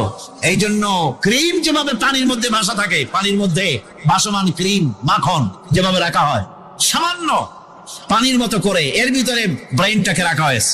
এই ব্রেনের ভিতরে, ব্রেন হচ্ছে পৃথিবীতে কম্পিউটার, আজকের পৃথিবীর শ্রেষ্ঠ আবিষ্কার। কিন্তু মানুষের মাথায় যে কম্পিউটার আল্লাহ পাক দান করেছেন, এই কম্পিউটারের সামনে দুনিয়ার কম্পিউটার এতিম। এবার লন্ডন গিয়েছিলাম, প্রত্যেক বছর 1.5 মাস 2 মাস সময় পাই, কিন্তু আপনারা দোয়া করেছেন এখন পার্লামেন্টে সময় দিতে হয় বেশি। বিদেশের সফর কমে গিয়েছে, 10 দিনের জন্য গিয়েছিলাম। ওরা আমাকে একটা ডায়েরি দিল, সেই ডায়েরিটার ভিতরে ডিজিটাল ডায়েরি। এই ডায়েরির মধ্যে তারা বলল যে এরকম, এই যে কাগজটা আপনারা দেখতে পাচ্ছেন, এই রকমের কাগজের 10 লক্ষ পাতা লিখতে যত কাগজ লাগে, এরকমের 10 লক্ষ পাতার লেখা ছোট্ট এই ডায়েরিটার মধ্যে ঢুকাই দেওয়া যায়। 10,000 টেলিফোন নাম্বারের মেমোরিতে তুলে দেওয়া যায়। এটা হচ্ছে লেটেস্ট আবিষ্কার। কিন্তু আল্লাহ পাক মানুষের যে ব্রেনটা তৈরি করলেন, পৃথিবীতে যা আছে এ সব কিছু একটা মানুষের ব্রেনের মধ্যে, সমস্ত তথ্য, সমস্ত ফ্যাক্টস মানুষের মেমোরির ভিতরে ঢুকাবার পরেও আরো লক্ষ লক্ষ জায়গা বাকি থেকে যাবে, শূন্য থেকে যাবে, যা পূরণ হওয়ার নয়। এত বিশাল মেমোরি আল্লাহ পাক তার মানুষের মাথার মধ্যে তৈরি করে দিয়েছেন। সুবহানাল্লাহ বিহামদি। দেখুন অবস্থাটা কি। আল্লাহ তার মানুষকে কিভাবে, রব কাকে বলে, রব কারে বলে, সুবহানাল্লাহ বিহামদি। চোখের সামনে রাস্তা দিয়ে চলতে গিয়ে চোখের সামনে সাপ দেখলেন, চোখ দেখার কাজ করেছে। চোখ কি করেছে? দেখার কাজ করেছে। এখন কি করবেন? চোখ কিন্তু দেখে বসে থাকে নাই, চোখ দেখা মাত্রই ট্রান্সমিট করেছে ব্রেনকে। ব্রেন সাথে সাথে অ্যাকশন নিতে বলেছে হাতকে আর পাওকে। হাতে লাঠি থাকলে পিটাও, লাঠি না থাকলে পাকে বলেছে দৌড় মারো। এই যে সাপ দেখলো, চোখ এটাকে পাঠাই দিল ব্রেনকে, ব্রেন পাঠাই দিল অ্যাকশনে হাতে আর পায়ে। এতে কিন্তু 1 সেকেন্ড সময় লাগে নাই, 1 সেকেন্ডের কয়েক লক্ষ ভাগের 1 ভাগের ভিতরেই মানুষ অ্যাকশনে এসে গিয়েছে। সুবহানাল্লাহ। এর নাম হচ্ছে রব। এর নাম কি? রব। তার অফুরন্ত সৃষ্টি, অফুরন্ত সৃষ্টি। মানুষের হার্ট তৈরি করেছেন, চোখ তৈরি করেছেন। চোখে কিন্তু আমরা নেগেটিভ দেখি। চোখে আমরা কি দেখি? নেগেটিভ দেখি। এই নেগেটিভটা চোখ ক্যাচ করে ব্রেনের ভিতর থেকে পজিটিভ হয়ে কে বের করে দেয়? সুবহানাল্লাহ বিহামদি। কানে অসংখ্য শব্দ শুনি, কিন্তু কোন শব্দ তো জড়ায় যায় না। অসংখ্য শব্দ আমরা শুনি। যেমন রেডিও ঘুরাচ্ছেন, 9 ব্যান্ড রেডিও অথবা এর থেকেও বেশি ব্যান্ডওয়ালা রেডিও। আপনি যখন ঘুরাচ্ছেন কোন সেন্টার ধরার জন্য, অনেক সময় 4-5টা সেন্টার জড়ায় যায় না? জড়ায় কিনা? 4-5টা সেন্টার জড়ায় যায়, সর্বনাশ হয়ে যায়, কোনটা থেকে কোনটা শুনবে। তো এইরকম করে আপনার কানের ভিতরে শব্দগুলি সব জড়াইয়া পাকাইয়া আপনার কানের মধ্যে একটা বিশ্রী আওয়াজ সৃষ্টি করে দিতে পারত। কে স্তরে স্তরে শব্দগুলিকে শোনার ব্যবস্থা করেছে? আপনার জিহ্বার ভিতরে হাজার রকমের স্বাদ গ্রহণ করার জন্য একটা জিহ্বায় এতগুলি টেস্ট নেওয়ার ক্ষমতা কে তৈরি করে দিলেন? আল্লাহ রাব্বুল আলামিন। সুবহানাল্লাহ বিহামদি। তিনি হচ্ছেন রব, যিনি মানুষের প্রতিপালন সৃষ্টি করেন এবং প্রতিপালন করেন, এমনি এমনি ছেড়ে দেন। এরপরে মানুষের সব প্রয়োজন তিনি মিটিয়েছেন। মানুষের জীবন ধারণের জন্য সব থেকে বড় প্রয়োজন পানি। সবচেয়ে বড় প্রয়োজন কি? পানি। জোরে কোন কি? পানি। জীবনের জন্য পানি এবং আর্দ্রতা, এই দুটি জিনিস অপরিহার্য, এছাড়া জীবন বাঁচবে না। আমরা দেখতে পাই সমুদ্র ভরা পানি মজুদ আছে। লক্ষ্য করেন, সমুদ্র ভরা পানি মজুদ আছে, নদী খাল বিল ভরা পানি মজুদ আছে, কিন্তু এটাই তো যথেষ্ট নয়। রব হচ্ছেন তিনি, যিনি এই বিশাল বিশাল পানির মজুদ থেকে বাতাসকে যিনি বলেন, যিনি প্রতিনিয়ত বাষ্পীয় আকারে পানিগুলিকে সমুদ্র থেকে উত্থিত করেন, পানিগুলিকে উত্থিত করেন মহাকাশে। আল্লাহ পাক বলেন, আল্লাহুল্লাযী আরসালার রিয়াহা ফাতুসিরু সাহাবা। বাষ্প হয়ে পানিগুলি আকাশে উত্থিত হয় এবং মহাকাশে যাওয়ার পর এই পানিগুলি, লবণাক্ত পানিগুলি আল্লাহর মেশিনে সেগুলি মিষ্টি হয়ে যায়। জোরে কোন সুবহানাল্লাহ। পানিগুলি মিষ্টি হয়ে গেল। ওই মিষ্টি পানি আল্লাহ রাব্বুল আলামিন নাজিল করে দিলেন। এবার বৃষ্টি কণা কণা হয়ে পড়লো, ফোঁটা ফোঁটা বৃষ্টি। আল্লাহ খুঁজে দেখলেন বৃষ্টির ফোঁটাগুলি পৃথিবীর প্রতিটি কণা তালাশ করে তৃষ্ণার্ত কণাগুলিকে আল্লাহ পাক ভিজাই দিলেন। সেই জন্য তার নাম হলো রব। তিনি হচ্ছেন রব। প্রয়োজন মিটান, পানি সবচেয়ে প্রয়োজন বেশি, সেই পানি আল্লাহ পাক এভাবে সরবরাহ করলেন। জমিনের চারিদিকে নদী নালা রেখেছেন, জমিনকে আর্দ্র করেছেন, জমিনের ভিতরের পানি মিষ্টি করেছেন। টিউবওয়েল মারলে পরে, পাম্প করলে পরে ভিতর থেকে মিঠা পানি আল্লাহ পাক বের করে দেন। সুবহানাল্লাহ। এই মিষ্টি পানির ব্যবস্থা করেছেন। এরপরে তিনি ওই আল্লাহ পাক মিষ্টি পানির ব্যবস্থা করে বৃষ্টির মাধ্যমে পৃথিবীতে ফসল উৎপাদনের ব্যবস্থা করে দিলেন। পাক কোরআনে কারীমের মধ্যে বলেছেন, ওয়াজআলনা মিনাল মাই কুল্লা শাইইন হাই। পানি দ্বারাই আমি সব বস্তুকে সজীব রাখি। বৈশিষ্ট্যের দিক থেকে পানির রয়েছে অনেক গুণ, আশ্চর্য গুণ। পৃথিবীর 75% হচ্ছে পানি। আকাশ থেকে অর্থাৎ চাঁদ থেকে যখন চাঁদে ভ্রমণকারীরা যখন ছবি তুলেছে, তো সেই ছবিতে ব্লু রং এসেছে বেশি, সবুজ এসেছে কম। সবুজ হলো গাছপালা, আর ব্লু হচ্ছে পানি। সমুদ্রের পানির রং হচ্ছে নীল। মানুষের শরীরের ভিতরে 60% পানি, গাছের মধ্যে রয়েছে পানি। পানি ছাড়া পৃথিবীর বাঁচার কোনো পথ নাই। আবার দেখেন, প্রচন্ড শীতের কারণে, ঠান্ডার কারণে যেসব এলাকায় তাপমাত্রা হিমাঙ্কের নিচে এসে যায়, সেই সব দেশে সমুদ্রের পানি আর দরিয়ার পানিগুলি বরফ হয়ে যায়। এই বরফ যখন হতে থাকে তখন পানি তার নিজের তাপকে নিচের দিকে ছুটতে থাকে, উপরের তাপ বরফ হয়ে যায় ঠান্ডা, আর নিচে তাপ বিচ্ছুরিত করে দিয়ে পানির ভিতরে যত জলজ প্রাণী আছে আর উদ্ভিদ আছে সবগুলিকে বাঁচায় রাখার ব্যবস্থা আল্লাহ রাব্বুল আলামিন এভাবে করে থাকে। এবার আল্লাহ রাব্বুল আলামিন বলছেন, এই পানি ছাড়া মানুষ বাঁচে না, প্রাণী বাঁচে না। পানি এমন এক জিনিস, এমন এক নিয়ামত আমি দান করলাম। আল্লাহ পাক বলেন, কুল আরাআইতুম ইন আসবাহা মাউকুম গাওরান ফামান ইয়াতিকুম বিমাইন মাইন। বলো দেখি সবে, শুকাইয়া যদি যায় এই জমিনের পানি, তাহলে হেথায় তটনির ধারা কে দিবে সবারে আনি।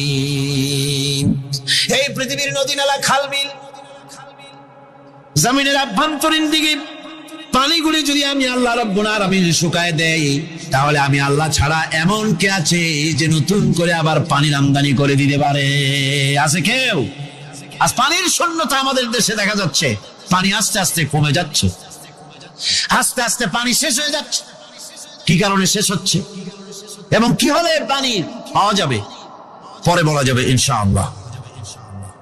তো জীবন ধারণের জন্য যেমন পানির প্রয়োজন, জীবন ধারণের জন্য তেমন বাতাসেরও প্রয়োজন। পানি ছাড়া তো কিছু সময় চলতে পারে, পানি এবং খাদ্য ছাড়া কিছু সময় চলতে পারে, কিন্তু বাতাস ছাড়া তো এক মুহূর্ত চলে না, ঠিক কিনা? বুঝেন কিনা কথা? বাতাস ছাড়া এক মুহূর্ত চলতে পারে না। অথচ আল্লাহ রাব্বুল আলামিন এই বাতাস দিয়ে গোটা আকাশকে, শূন্য জায়গাগুলি বাতাস দিয়ে ভরে রেখেছেন, যাতে করে কারো বাতাসের কোনো অসুবিধা না হয়, শ্বাস করতে কোনো কষ্ট না হয়। প্রাণী জগৎকে বাতাস দিয়ে বাঁচিয়ে রাখার জন্য আল্লাহ পাক মহাশূন্যকে এভাবে সব এলাকা বাতাস দিয়ে ভরে রেখেছেন। এই জন্য তার নাম হচ্ছে রব। এটাই হচ্ছে রুবুবিয়তের নমুনা। আমার ভাইয়েরা, আল্লাহ রাব্বুল আলামিন পানি দিলেন, বাতাস দিলেন, খাদ্যের ব্যবস্থা করে দিলেন। শস্য শ্যামল এলাকায় আল্লাহ পাক সব জায়গাগুলিতে শস্য শ্যামল হোক অথবা উষর ধূসর মরুভূমি হোক, সারা পৃথিবী জুড়ে আল্লাহ রাব্বুল আলামিন খাবারের দস্তরখান বিছায় রেখেছেন। ওয়ামা মিন দাব্বাতিন ফিল আরদি ইল্লা আলাল্লাহি রিজকুহা। এই পৃথিবীর বুকে এমন কোন বিচরণশীল জীব নাই যেই জীবের রিজকের দায়িত্ব আমি আল্লাহ আমার নিজ হাতে গ্রহণ করি নাই। জোরে বলেন সুবহানাল্লাহ। সব রিজেক আমি ছড়ায় রেখেছি বিশ্ব জুড়ে সর্বত্র। আল্লাহ পাক বলছেন, فَلْيَنْظُرِ الْإِنسَانُ إِلَى طَعَامِهِ أَنَّا صَبَبْنَا الْمَاءَ صَبًّا ثُمَّ شَقَقْنَا الْأَرْضَ شَقًّا فَأَنبَتْنَا فِيهَا حَبًّا। আল্লাহ পাক বলছেন, মানুষের উচিত নিজ খাদ্যাদির দিকে লক্ষ্য করা, নিজের খাদ্যের দিকে লক্ষ্য করা। যেহেতু এই খাদ্য প্রতিদিন তার সামনে আসে, এদিকে তার লক্ষ্য করা উচিত। আমি প্রথমে জমিনের উপরে পানি বর্ষণ করি, পরে জমিনকে দীর্ণ বিদীর্ণ করি, এরপরে জমিনের ভিতরে উর্বরা শক্তি আমি দান করি। কে বলতেছেন কথা? আল্লাহ পাক বলছেন। এরপরে আমি নানান জাতের ফসল ফলন তোমাদের জন্য আমি দান করে দেই। খাদ্যের দিকে নজর করতে এই জন্য আল্লাহ পাক বলেছেন, মানুষ চতুর্দিক থেকে তো চোখ ফিরাতে পারে, মুখ ফিরাতে পারে, কিন্তু খাদ্যের দিকে তার নজর করতেই হয়। সকালে, দুপুরে, বিকেলে, রাত্রে সব সময় তার সামনে খাবার আছে। আল্লাহ পাক বলেন, খাবারের দিকে একটু নজর করো, কেমন ভাবে কি সুন্দর করে খাবারগুলি তৈরি করে দিয়েছি, শুরু কিভাবে হলো, পরিপক্ক কিভাবে হলো, সেদিকে তোমরা লক্ষ্য করো। সে লক্ষ্য তো করা নাই, সমানে খায়, বিসমিল্লাহ বলেন, আলহামদুলিল্লাহ বলেন, পাইকারি দরে খাইতেই থাকে। আল্লাহ পাক বলছেন, খাদ্যাদির দিকে লক্ষ্য করো। এই যে চাউল তোমরা খাচ্ছ, আটা খাচ্ছ, গম খাচ্ছ, মাছ খাচ্ছ, গোশ খাচ্ছ, তাম পৃথিবীর সমস্ত বিজ্ঞানীরা একত্রিত হয়ে একটা চাউল বানাইতে পারবে? জনগণ পারবে না? পারবে প্লাস্টিকের চাউল খাবে আর কলেরা হয়ে মরবে। পৃথিবীর সমস্ত বিজ্ঞানীরা একত্রিত হয়ে একটি চাউল বানাতে পারবে না। একটা ডিম বানাতে পারবে না। পারবে একটা ডিম বানাতে? পারবে না। বিজ্ঞানীদের প্রশংসা আমরা করি, হ্যাঁ করি। বিজ্ঞানীরা অনেক কিছু বিশ্বকে উপহার দিয়েছে, কিন্তু মূল রবের কাছে আমরা যাই না, তাকে চিনতেও পারি না, সেখানে যাই না। বিজ্ঞানীরা কি করেছে? আল্লাহর বানানো জিনিসগুলি তারা ডিজাইন করেছে। ডিজাইন করতে তো নিষেধ নাই, আর ডিজাইন করাই যায়, সৃষ্টি করতে পারে না। বিজ্ঞানীরা সৃষ্টি করে নাই, ডিজাইন করেছে। কিরকম? আল্লাহ পাক চাউল তৈরি করেছেন। চাউল তৈরি করেছে কে? বলেন না সবাই। এখন আপনারা সেই চাউল দিয়ে পিঠা বানান, পায়েস বানান, সেই চাউল দিয়ে ভাপা পিঠা, আরো কি যেন খায় চট্টগ্রামে রস দিয়ে, ওটা কি কর? দই পিঠা না, কেন ধোয়া পিঠা। সেইভাবে করে আপনি ডিজাইন তৈরি করছেন। আটা দিচ্ছে, আল্লাহ পাক আটা তৈরি করেছেন, গম দিয়েছেন, এই আটা দিয়ে গোলগোল্লা তৈরি হচ্ছে, এর দ্বারা রুটি তৈরি হচ্ছে, এর দ্বারা অসংখ্য রকমের সিমাই টিমাই ইত্যাদি দিয়ে, লাচ্ছা সিমাই, নানান রকমের সিমাই আপনি ডিজাইন করার অসুবিধা নাই। আল্লাহর তৈরি করা কাঠ দিয়ে ফার্নিচার তৈরি হচ্ছে, টেবিল হচ্ছে, চেয়ার হচ্ছে, ভুসি শুদ্ধ হচ্ছে। আল্লাহর তৈরি করা লোহা দিয়া মাইক হচ্ছে, স্ট্যান্ড গান হচ্ছে, ব্রেন গান হচ্ছে, তারপরে প্লেন হচ্ছে। তাহলে আমি বলতে চাইলাম, বুঝাতে চাইলাম, সমস্ত জিনিস এর স্রষ্টা কে? যারা বলেন কে? বিজ্ঞান শুধু এগুলিকে এক জায়গায় করে অ্যাসেম্বল করেছে, এগুলিকে এক জায়গায় করে এক একটা রূপ দিয়েছে। এখানে বিজ্ঞানের কৃতিত্ব আছে ঠিক, কিন্তু আপনারাই বলেন, লোহা যদি আল্লাহ তৈরি না করতেন, এই মাইক তৈরি হতো, রাইফেল তৈরি হতো। আর রাইফেল যদি নাই হতো, তাহলে কারাগারের বন্দীগুলো মারতেন কি দিয়া? রাইফেল যদি না হতো, যুদ্ধ করতেন কি দিয়ে? ঠিক কিনা? যত মারামারি ইত্যাদি যা কিছু হচ্ছে, তো শুধু মারামারির জন্যই তো আল্লাহ লোহা বানান নাই। লোহার সবচাইতে বড় প্রয়োজন হচ্ছে জমিন কর্ষণ করা, জমিন চাষ করা। এই জমিন চাষের জন্য লাঙ্গল দরকার, শাবল দরকার, খন্তা দরকার, কোদাল দরকার।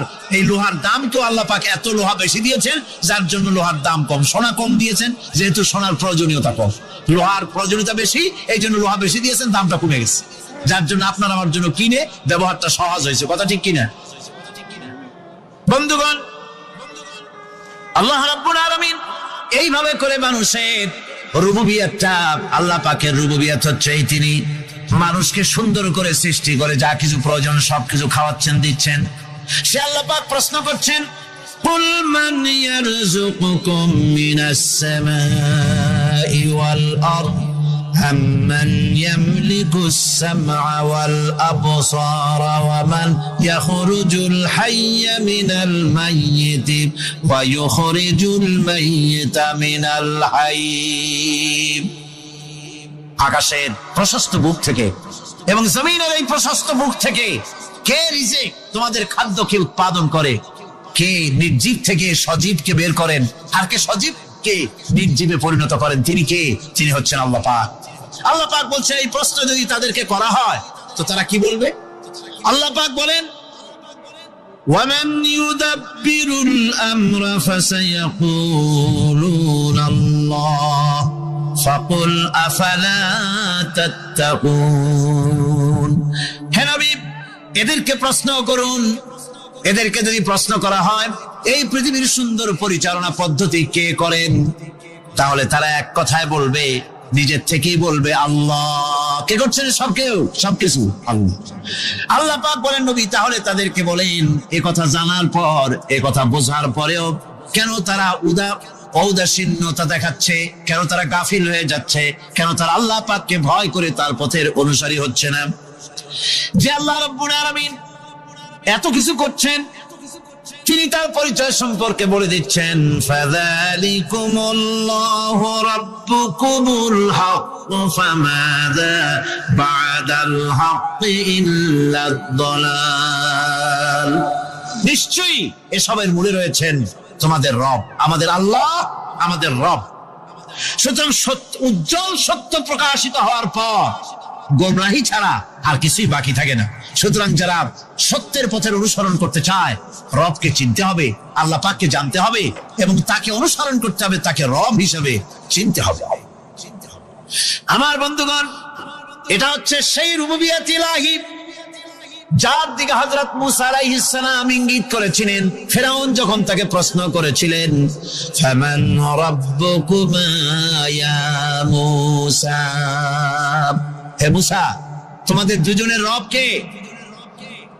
তোমাদের রব, তোমাদের প্রভু কে? তিনি জবাব দিলেন, রব্বুনাল্লাযী আ'তা কুল্লা শাইইন খালকাহু সুম্মা হাদা। রব হচ্ছেন আমাদের তিনি, যিনি নাকি আমাদের প্রতিপালক, আমাদেরকে সৃষ্টি করেছেন এবং আমাদেরকে হেদায়েত দিয়েছেন, সঠিক পথের দিশা দিয়েছেন।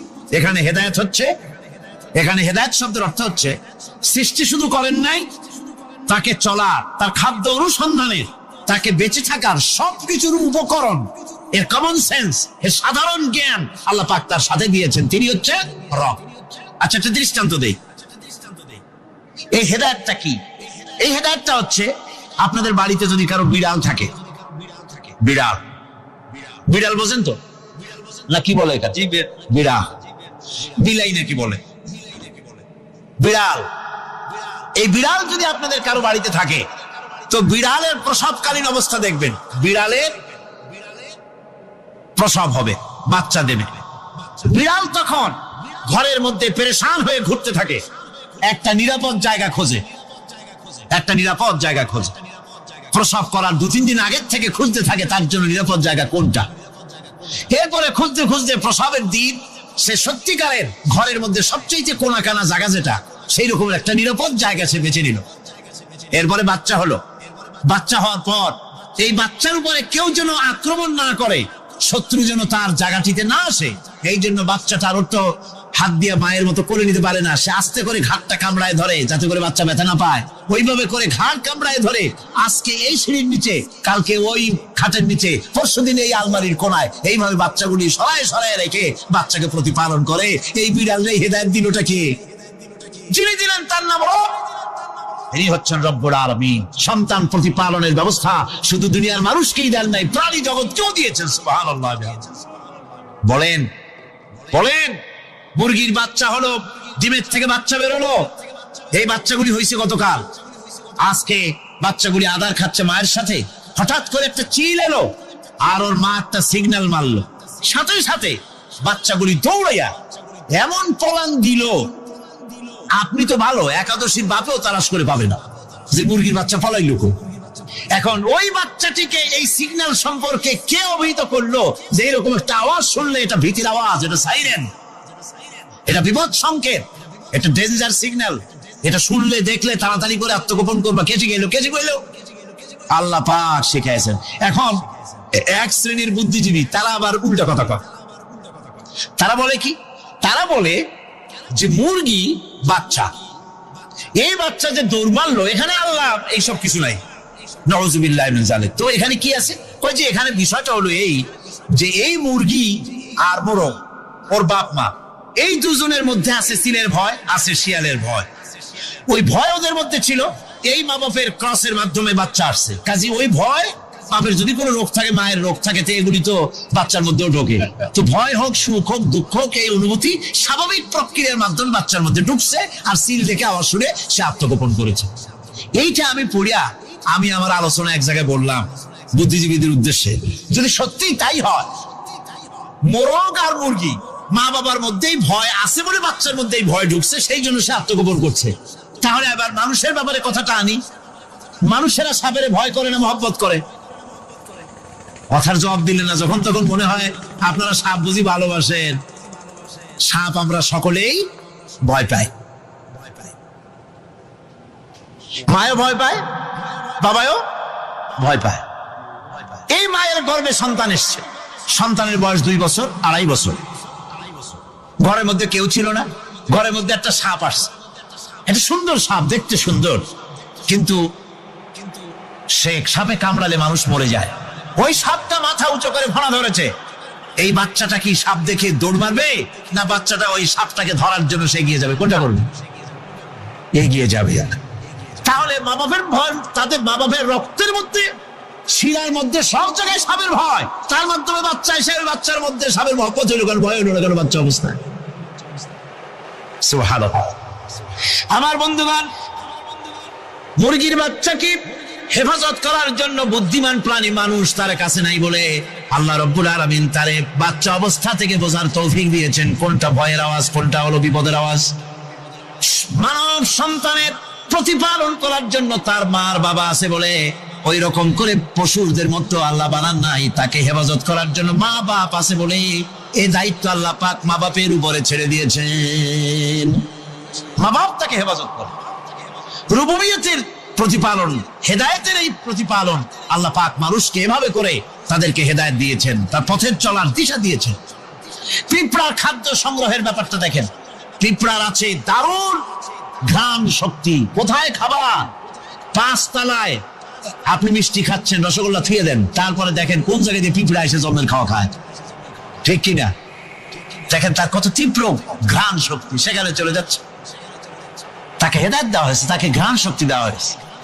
চিল, শকুন, ঈগল কোথায় থাকে বুঝেন না? মহাশূন্যে 3 থেকে 3.5 মাইল উপরে শকুন, বাজ, ঈগল উঠতে থাকে। খাবে কি? ওখানে তো তার খাবার ছড়ানো নেই। আল্লাহ হচ্ছেন এমন রব, আমাদের স্রষ্টা হচ্ছেন এমন রব, যিনি ওই চিল, বাজ আর শকুন মহাশূন্যে যেগুলি উড়ে বেড়ায় ওদেরকে আল্লাহ পাক এমন তীব্র দৃষ্টি শক্তি দান করেছেন, 3 মাইল উপর থেকেও ছাগল মুরগি মরা দেখলে ওখান থেকে সে ঝাঁপায় পড়ে তাকাতে পারবে। তাকে দেওয়া হচ্ছে দৃষ্টিশক্তি।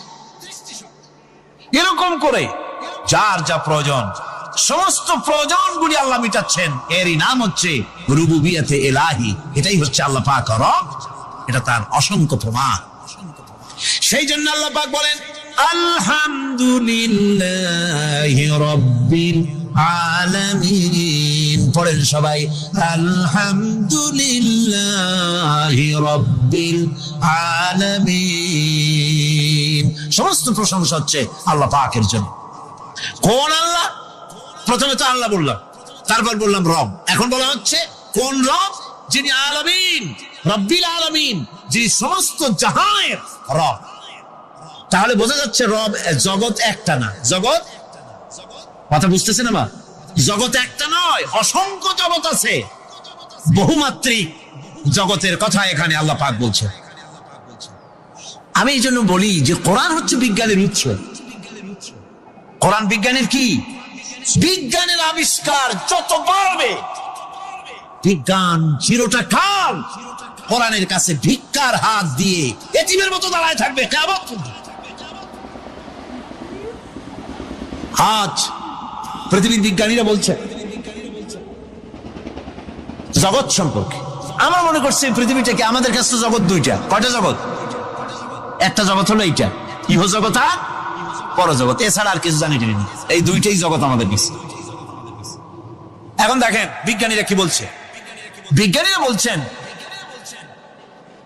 সৌরজগতে শুধু আমাদের সৌরজগৎটাই শেষ না, অসংখ্য সৌরজগৎ আছে মহাশূন্যে, অসংখ্য সৌরজগৎ। পৃথিবীর প্রতি 4 বিলিয়ন মানুষ যদি এক একটা সৌরজগৎ দখল করে, তাতেও সৌরজগৎ শেষ হবে না। আরো সহস্র সহস্র বিলিয়ন বিলিয়ন সৌরজগৎ আরো ফাঁকা পড়ে থাকবে। এত সৌরজগৎ আল্লাহ সৃষ্টি করেছেন। এই মহাশূন্যে বহুমাত্রিক জগতের কথা আল্লাহ পাক এখানে বলেছেন। এই পৃথিবী একটা জগৎ, এই মাটির তলে আছে আর এক জগৎ, সমুদ্রের ভিতরে আছে পানির তলার আর এক জগৎ। আর মহাশূন্য যে কি তা আপনার মাথায় শূন্য হয়ে যাবে চিন্তা করতে করতে। এই জন্য বিজ্ঞানীরা, বড় বড় বিজ্ঞানী, এরা কিন্তু নাস্তিক হয় না। বর্তমান বিজ্ঞানীরা চিন্তা করে গবেষণা করে খেয়ে হারিয়ে ফেলছে মহাশূন্যকে দেখে। যেখানে আছে গ্যালাক্সি, যেখানে আছে মিল্কি ওয়ে, যেখানে রয়েছে অসংখ্য তারকা, এই পৃথিবীটা মহাশূন্য আল্লাহ যেভাবে তৈরি করেছেন সেই তুলনায় এই পৃথিবী একটা মার্বেলের চাইতে খুব বেশি একটা বড় কিছু হয় বলে মনে হয় না। পৃথিবী যদি হয় একটা মার্বেলের মতো, তাহলে আমরা যে মানুষ, আমাদের অস্তিত্ব কোথায় চিন্তা করেন। এবার মহাশূন্যে চলেন। মহাশূন্য সে কি বিশাল মহাশূন্য, একটা তারকা থেকে আর একটা তারকায় যদি যেতে হয় তাহলে সহস্র সহস্র বিলিয়ন বছরের দরকার হবে। কি বছর? এই দুনিয়ার বছর না, আলোকবর্ষ, লাইট ইয়ার। আলো চলে প্রতি সেকেন্ডে কত? 1,86,000 মাইল। এই 1,86,000 মাইলের সেকেন্ড, এর মিনিট, এর ঘন্টা, এর দিন, এর মাস, এর বছর, এই আলোকবর্ষ। সহস্র সহস্র আলোকবর্ষ পার হয়ে যাবে এক তারকা থেকে আর এক তারকায় পৌঁছানো সুকঠিন। এ ধরনের অসংখ্য তারকা আল্লাহ পাক তৈরি করে রেখেছে। সূর্য হচ্ছে পৃথিবীর চাইতে 13 লক্ষ গুণ বড়। এরকম সূর্য বিজ্ঞানীরা এখন বলছে, আগে বলতো 1 কোটি সূর্যের চাইতে বড় তারকা, এখন বলতেছে এই রকমের পৃথিবীর চাইতে 13 লক্ষ গুণ বড় যে সূর্য, এরকম 3 কোটি সূর্য খাইয়ে ফেলাইতে পারে। এরকম সহস্র সহস্র তারকা এক একটা গ্যালাক্সির ভিতরে আল্লাহ পাক তৈরি করে গেছে। এখন মনে হচ্ছে যে এই তারকাগুলি বড় না, এই তারকাগুলির চাইতে আবার বড় জিনিস কি, সেটাকে বলা হয় ব্ল্যাক হোল। সেটাকে বলা হয় ব্ল্যাক হোল, অন্ধকার কূপ। ব্ল্যাক হোল আবার ম্যান হোল বুঝবেন না, কিন্তু ম্যান হোলের ঢাকনা চুরি হয় যেমন। তবে একটা দৃষ্টান্ত আপনি বুঝতে পারেন, রাস্তায় রাস্তায় যেমন অসংখ্য ম্যান হোল আছে, ওই রকম করে মহাশূন্যে অসংখ্য ব্ল্যাক হোল আছে, একটা দুইটা না, অসংখ্য। এই ব্ল্যাক হোল আবার দেখা যায় না, অদৃশ্য ব্ল্যাক হোল। এই ব্ল্যাক হোলগুলো কি? এগুলি কোরআনে কারীমের মধ্যে আল্লাহ পাক বলেছেন, ফালা উকসিমু বিমাওয়াকিন নুজুম, ফালা উকসিমু বিমাওয়াকিন নুজুম, শপথ সেই পতনের স্থানের যেখানে নক্ষত্র সমূহ ধ্বংস হয়ে যায়, ধ্বংসপ্রাপ্ত হয়, কসম সেই স্থান সময়ের। সুবহানাল্লাহ। এই অন্ধকার কূপের, এই অন্ধকূপের কসম করছেন আল্লাহ পাক। সে অন্ধকূপটা কি? সেই ব্ল্যাক হোলটা কি? সেই ব্ল্যাক হোল হচ্ছে ওই যে তারকার কথা বললাম যে সূর্য খাইতে পারে, 3 কোটি সূর্য খাইতে পারে, এই রকমের তারকাগুলি ঘুরতে ঘুরতে কোন এক কারণে যখন সে ব্ল্যাক হোলের রেঞ্জের মধ্যে এসে যায়, তখন ব্ল্যাক হোল ওকে এমন ভাবে চুষে হজম করে ফেলে যেমন বাচ্চা চকলেট চুষা খাইয়া ফেলায়, এরকম ব্ল্যাক হোলগুলি অত বড় তারকাগুলি খাইয়া চুষা শেষ করে ফেলে যায়। সুবহানাল্লাহি বিহামদিহি।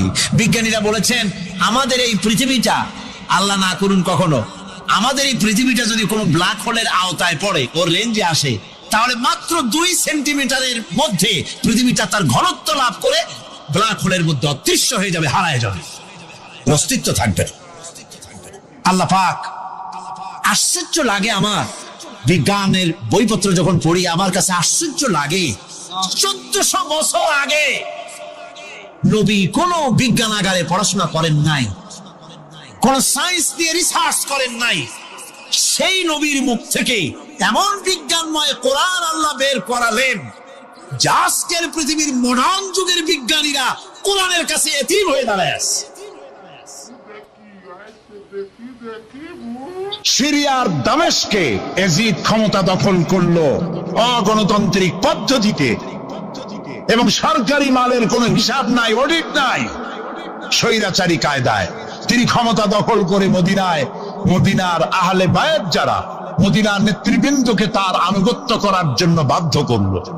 ইমাম হোসাইন যে মায়ের পেটে এসেছেন, যে পিতার পেটে জন্মে এসেছেন, যে নানার কোলে বড় হয়েছেন, তিনি কি এই দৃশ্য চোখে দেখতে পারেন? তিনি বললেন আমি কুফায় যাব। কুফার লোকেরা দাওয়াত দিল, তিনি কুফায় রওনা করবেন, মদিনার লোকেরা হাতে পায়ে ধরলো, কুফায় আপনি যাবেন না। তিনি বললেন আমি কোন ক্রমে এজিদের বশ্যতা স্বীকার করব না, আমি এর বিরোধিতা করবই। মাত্র 72 জন লোক নিয়ে তিনি কুফার দিকে অগ্রসর হলেন। এই 72 জনের মধ্যে 40 জন পুরুষ আর 32 জন নারী আর শিশু। তিনি যখন কারবালা প্রান্তরে পৌঁছে গেছেন, ইবনে জিয়াদ কুফার গভর্নর, তিনি বাধা দিলেন, বললেন আমার দরবারে হোসাইনকে হাজির করো।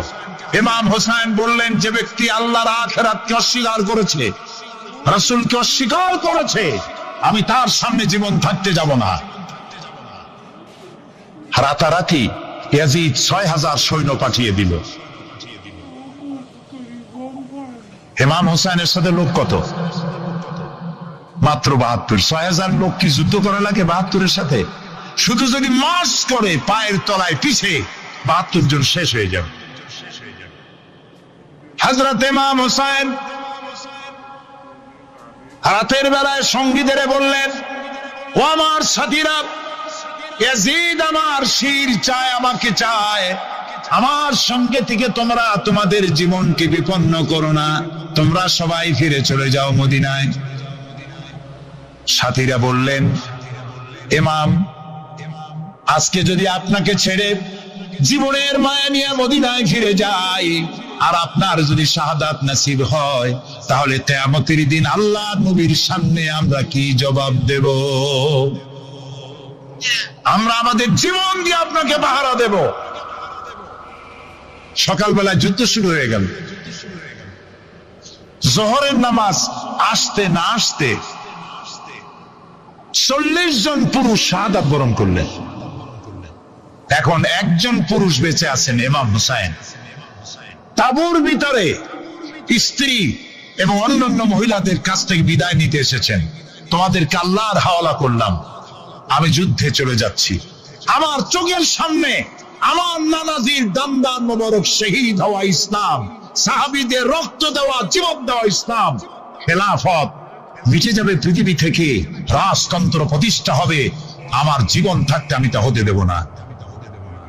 স্ত্রী এগিয়ে এলেন, বললেন, হোসাইন, জিহাদের ময়দানে থেকে আমি আপনাকে বিরত থাকতে বলবো না, তবে একটি দাবি আছে। এই যে ছোট্ট দুগ্ধপোষ্য শিশু, গত কয়েকদিন হলো ঘরে খাবার নাই, পানি নেই, আমার বুকে দুধও নাই, এই ছোট্ট বাচ্চাটিকে একটু পানির ব্যবস্থা করুন। ইমাম হোসাইন কলিজার টুকরা সন্তানকে 2 হাতে উঁচু করে এজিদি সৈন্যদের সামনে এসেছেন। এজিদি সৈন্যরা, আমার হাতের দিকে তাকাও, এটি রাসূলের আওলাদ, আমার কলিজার টুকরা সন্তান। ফোরাতের অফুরন্ত পানি প্রবাহিত হচ্ছে, একটু ফোরাতের কুলটা ছেড়ে দাও, ওর একটু পানি পান করায়। আমার সাথে তোমাদের শত্রুতা থাকতে পারে, এই নিষ্পাপ বাচ্চার সাথে তো কোনো শত্রুতা থাকার কথা নয়। তার এই আবেগপূর্ণ কথা এজিদি সৈন্যদের কলিজায় স্পর্শ করলো না। তারা বিষাক্ত তীর নিক্ষেপ করলো। ইমাম হোসাইনের উঁচু করে ধরা বাচ্চার বুকের ভেতর থেকে বিষাক্ত তীর প্রবেশ করে বেরিয়ে গেল অপর প্রান্ত থেকে। রক্ত ফিনকি দিয়ে বেরিয়ে এলো। ইমাম হোসাইন 2 হাতে আসলা ভরে সেই রক্ত চেহারায় মাখতে লাগলেন আর বললেন, কলিজার টুকরা সন্তান, সালেহ আলাইহিস সালামের উটনির রক্তের চাইতে তোমার রক্ত পবিত্র। হযরত সালেহ আলাইহিস সালামের চাইতে রাসূলুল্লাহর মর্যাদা অনেক বেশি, তুমি তার আওলাদ। বাচ্চাকে কোলে করে নিয়ে স্ত্রীর কাছে গিয়ে বললেন, স্ত্রী, এই নাও তোমার বাচ্চা, ঠান্ডা হয়ে গেছে, এমন পানি পান করেছে কিয়ামত পর্যন্ত পানি পানি বলে তোমারে আর বিরক্ত করবে না। ইমাম হোসেন লড়াই করলেন ময়দানে। বহু সংখ্যক সৈন্য হতাহত করে ফোরাতের কুল উন্মুক্ত করে ঘোড়ার পৃষ্ঠ থেকে নেমে 1 আস্তা পানি তুলেছেন, পানি পান করবেন। মুখের কাছে যখন আকণ্ঠ তৃষ্ণার্ত পিপাসার্ত হোসাইন মুখের কাছে পানি নিয়েছেন, হঠাৎ ভেসে উঠল মনের পর্দায়, একটু আগে আমার কলিজার টুকরা সন্তান এই পানির অভাবে চলে গেল। 40 জন মানুষ বিদায় হলো, 1 ফোঁটা পানি দিতে পারলাম না, এই পানি আমি কেমনে খাই? হাতের থেকে পানি পড়ে গেল। অশ্বের পৃষ্ঠে আরোহণ করলেন, চতুর্দিক থেকে তীর আর তরবারি আসতে লাগলো। ইমাম হোসেন বললেন, থামো, একটু থামো, তোমরা কাকে তীর বিদ্ধ করছো? আমি কি তোমাদের রাসূল মুহাম্মদ সাল্লাল্লাহু আলাইহি সাল্লামের নাতি নই? আমি কি তোমাদের রাসূলের কলিজার টুকরা মা ফাতেমার নয়নের মণি নই? কেমন করে আমার গায়ে তোমরা তীর মারো? উম্মে সালমা, আমাদের মা উম্মে সালমা রাদিয়াল্লাহু তাআলা আনহা, সকাল বেলায় 11ই মুহররম সকাল বেলায় তিনি ঘরে বসে কাঁদতেছেন। কয়েকজন প্রতিবেশী মহিলা এসে বলছেন, মা আপনি কাঁদেন কেন? তিনি বলছেন, আজকে রাত্রে আমি স্বপ্নে দেখেছি রাসূলুল্লাহ আমার বাড়ি এসেছেন। আমি দেখতে পেলাম আল্লাহ রসুলের চোখ দিয়ে পানি পড়ছে, দাড়ি মোবারক ধুলা মাখা, বুক কাটা বলি। আমি জিজ্ঞেস করলাম, ইয়া রাসূলুল্লাহ, আপনি কাঁদেনি কেন? মুখখানা মলিন কেন? দাড়ি মোবারকে ধুলাবালি কেন? রাসূলুল্লাহ বললেন, উম্মে সালমা, তুমি জানো না আমি এইমাত্র কারবালা থেকে এসেছি। আমি দেখে এলাম আমার কলিজার টুকরা হুসাইনের শীত মুবারক তার দেহ থেকে বিচ্ছিন্ন করে ঘোড়ার পদতলি, ঘোড়া দিয়ে পদদলিত করা হয়েছে তার দেহ মুবারক। ইসলাম এত সহজে আসে নাই, অনেক রক্ত পাড়ি দিয়ে এসেছে ইসলাম। হযরতে হুসাইনের মস্তক মুবারক ইয়াজিদি সৈন্যরা একটা প্লেটে করে নিয়ে কুফার গভর্নর ইবনে জিয়াদের সামনে রেখেছে। ইবনে জিয়াদ চেয়ারে বসা, সিংহাসনে বসা, ইমাম হুসাইনের মস্তক মুবারক তার পায়ের কাছে রেখেছে। কলঙ্কিত ইতিহাস। কি করে আমি শুনাই আপনাদেরকে? ইবনে জিয়াদ চেয়ারে বসে পায়ের কাছে রাখা ইমাম হুসাইনের ঠোঁটের উপরে লাঠি দিয়ে নাড়তেছে। হযরত যায়েদ রাদিয়াল্লাহু তাআলা আনহু ৮০ বছর বয়স। তিনি বলছেন, ইবনে জিয়াদ, এতক্ষণ যা করেছো মুখ বুঝে সহ্য করেছি, কিন্তু এখন যেটা তুমি করতেছো পায়ের কাছে কার বাধা? তুমি যে ঠোঁটের উপরে লাঠি দিয়া নাড়তেছো, আমি যায়েদ, আমি দেখেছি রাসূলুল্লাহ 1000 বার এই মুখের উপরে চুমা খেয়েছে। তোমার বেয়াদবি বন্ধ করো। প্রিয় ভাই, সব রাজতন্ত্র নয়, পরামর্শ ভিত্তিক সমাজ ব্যবস্থা প্রতিষ্ঠার জন্য আল্লাহ তাআলা ইসলাম দিয়েছেন, দ্বীন দিয়েছেন। আমার ছোটবেলার কথা আমি দেখেছি শর্ষিরা মাদ্রাসায় পড়তাম। আব্বা টাকা দিতেন মাদ্রাসায় যাওয়ার সময়, আবার মা আবার মুরগির ডিম বিক্রি করা, বিভিন্ন জিনিস বিক্রি করা বা বাজার করা পয়সা, উদ্বৃত্ত কিছু পয়সা আব্বার অজান্তে আমার হাতের মুঠার মধ্যে দিয়ে দিতেন। যখন মাদ্রাসার দিকে রওনা হয়েছি, পর্দার আড়াল থেকে দরজা থেকে দেখতাম, যতক্ষণ তাকায় দেখতেছি চোখ থেকে পানি দল করে পড়তেছে। সুবহানাল্লাহ, মা কি জিনিস! আল্লাহ আল্লাহ আল্লাহ। বিদেশে যদি কারো সন্তান মারা যায়, সবার জানার আগে কবি বলতেছেন, বিদেশে বিরাজ্য যার পুত্র মারা যায়, পশু পক্ষী না জানিতে আগে জানে মা। মায়ের কই যার তারে তাও লেগে যা, মা বুঝতে পারে আমার সন্তান তো নাই। ইতালির রাজধানী রোম। রোম প্রাচীন সভ্যতার লালন ভূমি। কোরআনে কারিমে সূরায় রোম রয়েছে। এই রোম সেই রোম। এখানের বাদশার কাছে রাসূল করিম সাল্লাল্লাহু আলাইহি সাল্লাম হেরাক্লিয়াসের কাছে চিঠি পাঠিয়েছিলেন। সেই রোম 12 থেকে 15,000-এর মতো বাংলাদেশি মুসলমান সেখানে আছে। জুমার দিন, যেদিন আমি গেলাম তার পরের দিনই জুমা ছিল। জুমার নামাজ পড়লাম ভ্যাটিকানের কাছেই বিশাল মসজিদ, ইউরোপের ভিতরে সবচেয়ে বড় মসজিদ এটা। রোম ইসলামের দুশমনদের রাজধানী। সেইখানে যখন আযান হচ্ছে আশহাদু আন্না মুহাম্মাদার রাসূলুল্লাহ, আমার অনুভূতির কথা আপনাদেরকে বোঝাতে পারবো না, কি অনুভূতির সৃষ্টি হয়েছে আমার ভেতরে। ভ্যাটিকানের পোপ এক পাশে, কিছু দূরেই ভ্যাটিকান। ওটা হচ্ছে গোটা পৃথিবীর সমস্ত খ্রিস্টানদের কাবা, ভ্যাটিকান। তার পাশেই বিশাল মসজিদ, সেখানে নামাজ পড়লাম। চিন্তার ভেতরে আসলো আল্লাহ রাব্বুল আলামিন তার হাবিবের নাম, তার তাওহীদ, তার সালাতকে কিভাবে বিশ্বময় ছড়িয়ে দিলেন। আবু জাহেল চাইছিল মুহাম্মদ সাল্লাল্লাহু আলাইহি ওয়াসাল্লামকে স্তব্ধ করে দেবে মক্কার জীবনেই। অত বদনাম, সাহের, কাহেন, কাযযাব, শায়ের, নাউযুবিল্লাহি মিন যালিক, কত গালাগালি করলো। আর আল্লাহ শোনালেন, হাবিব চিন্তার কোনো কারণ নাই, ওয়ারাফা'না লাকা যিকরাক, আমি আপনার প্রশংসা বিশ্বময় ছড়িয়ে দেব। সুবহানাল্লাহ ওয়া বিহামদি। রম প্রোগ্রাম শেষ করে আমাকে তারা নিয়ে গেল, যেটা আমি বলছি সফর কাহিনী শোনাবার সময় এটা না, যেহেতু এর সঙ্গে প্রাসঙ্গিক সেই জন্য বলছি। পাহাড় কেমনে তুলার মতো হয়ে উঠবে তার নজির দেখেছি। রোম শহর থেকে 300 মাইল দূরে, 300 কিলোমিটার দূরে নেপোলিয়ান বোনাপার্ট তার বাড়ি, এবং ওটা তার নামে একটা প্রভিন্স। ভূমধ্য সাগরের পারে ভিসুভিয়াস, পৃথিবীর সবচেয়ে বড় আগ্নেয়গিরি। সেটা দেখাতে নিয়ে যাওয়া হলো আমাকে, যে পাহাড়টা পৃথিবীর মাটি থেকে তার চূড়া হচ্ছে 3 মাইল উঁচু। এর 2 মাইল গাড়িতে করে ঘুরে ঘুরে যাওয়া যায়, এরপর আর গাড়িতে যাওয়া যায় না, বাকিটুকুন যেতে হবে হেঁটে হেঁটে।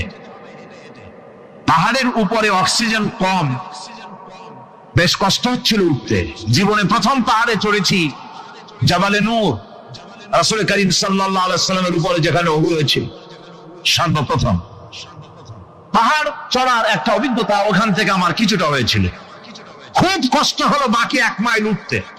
যখন ভিসুভিয়াসের একদম শীর্ষে চলে গেছি, সেখানে গিয়ে আমার সাথে 15-20 জন লোক ছিল। আমি নিজে আল্লাহু আকবার বলে আমার গলা থেকে আওয়াজ বেরিয়ে গেল। আমি দেখতে পেলাম ভিসুভিয়াসের শীর্ষে বিশাল গর্ত। আমার মনে হয় গর্তটা এই মাঠের 1/4 হবে। এই মাঠের 1/4 হবে গর্তটা।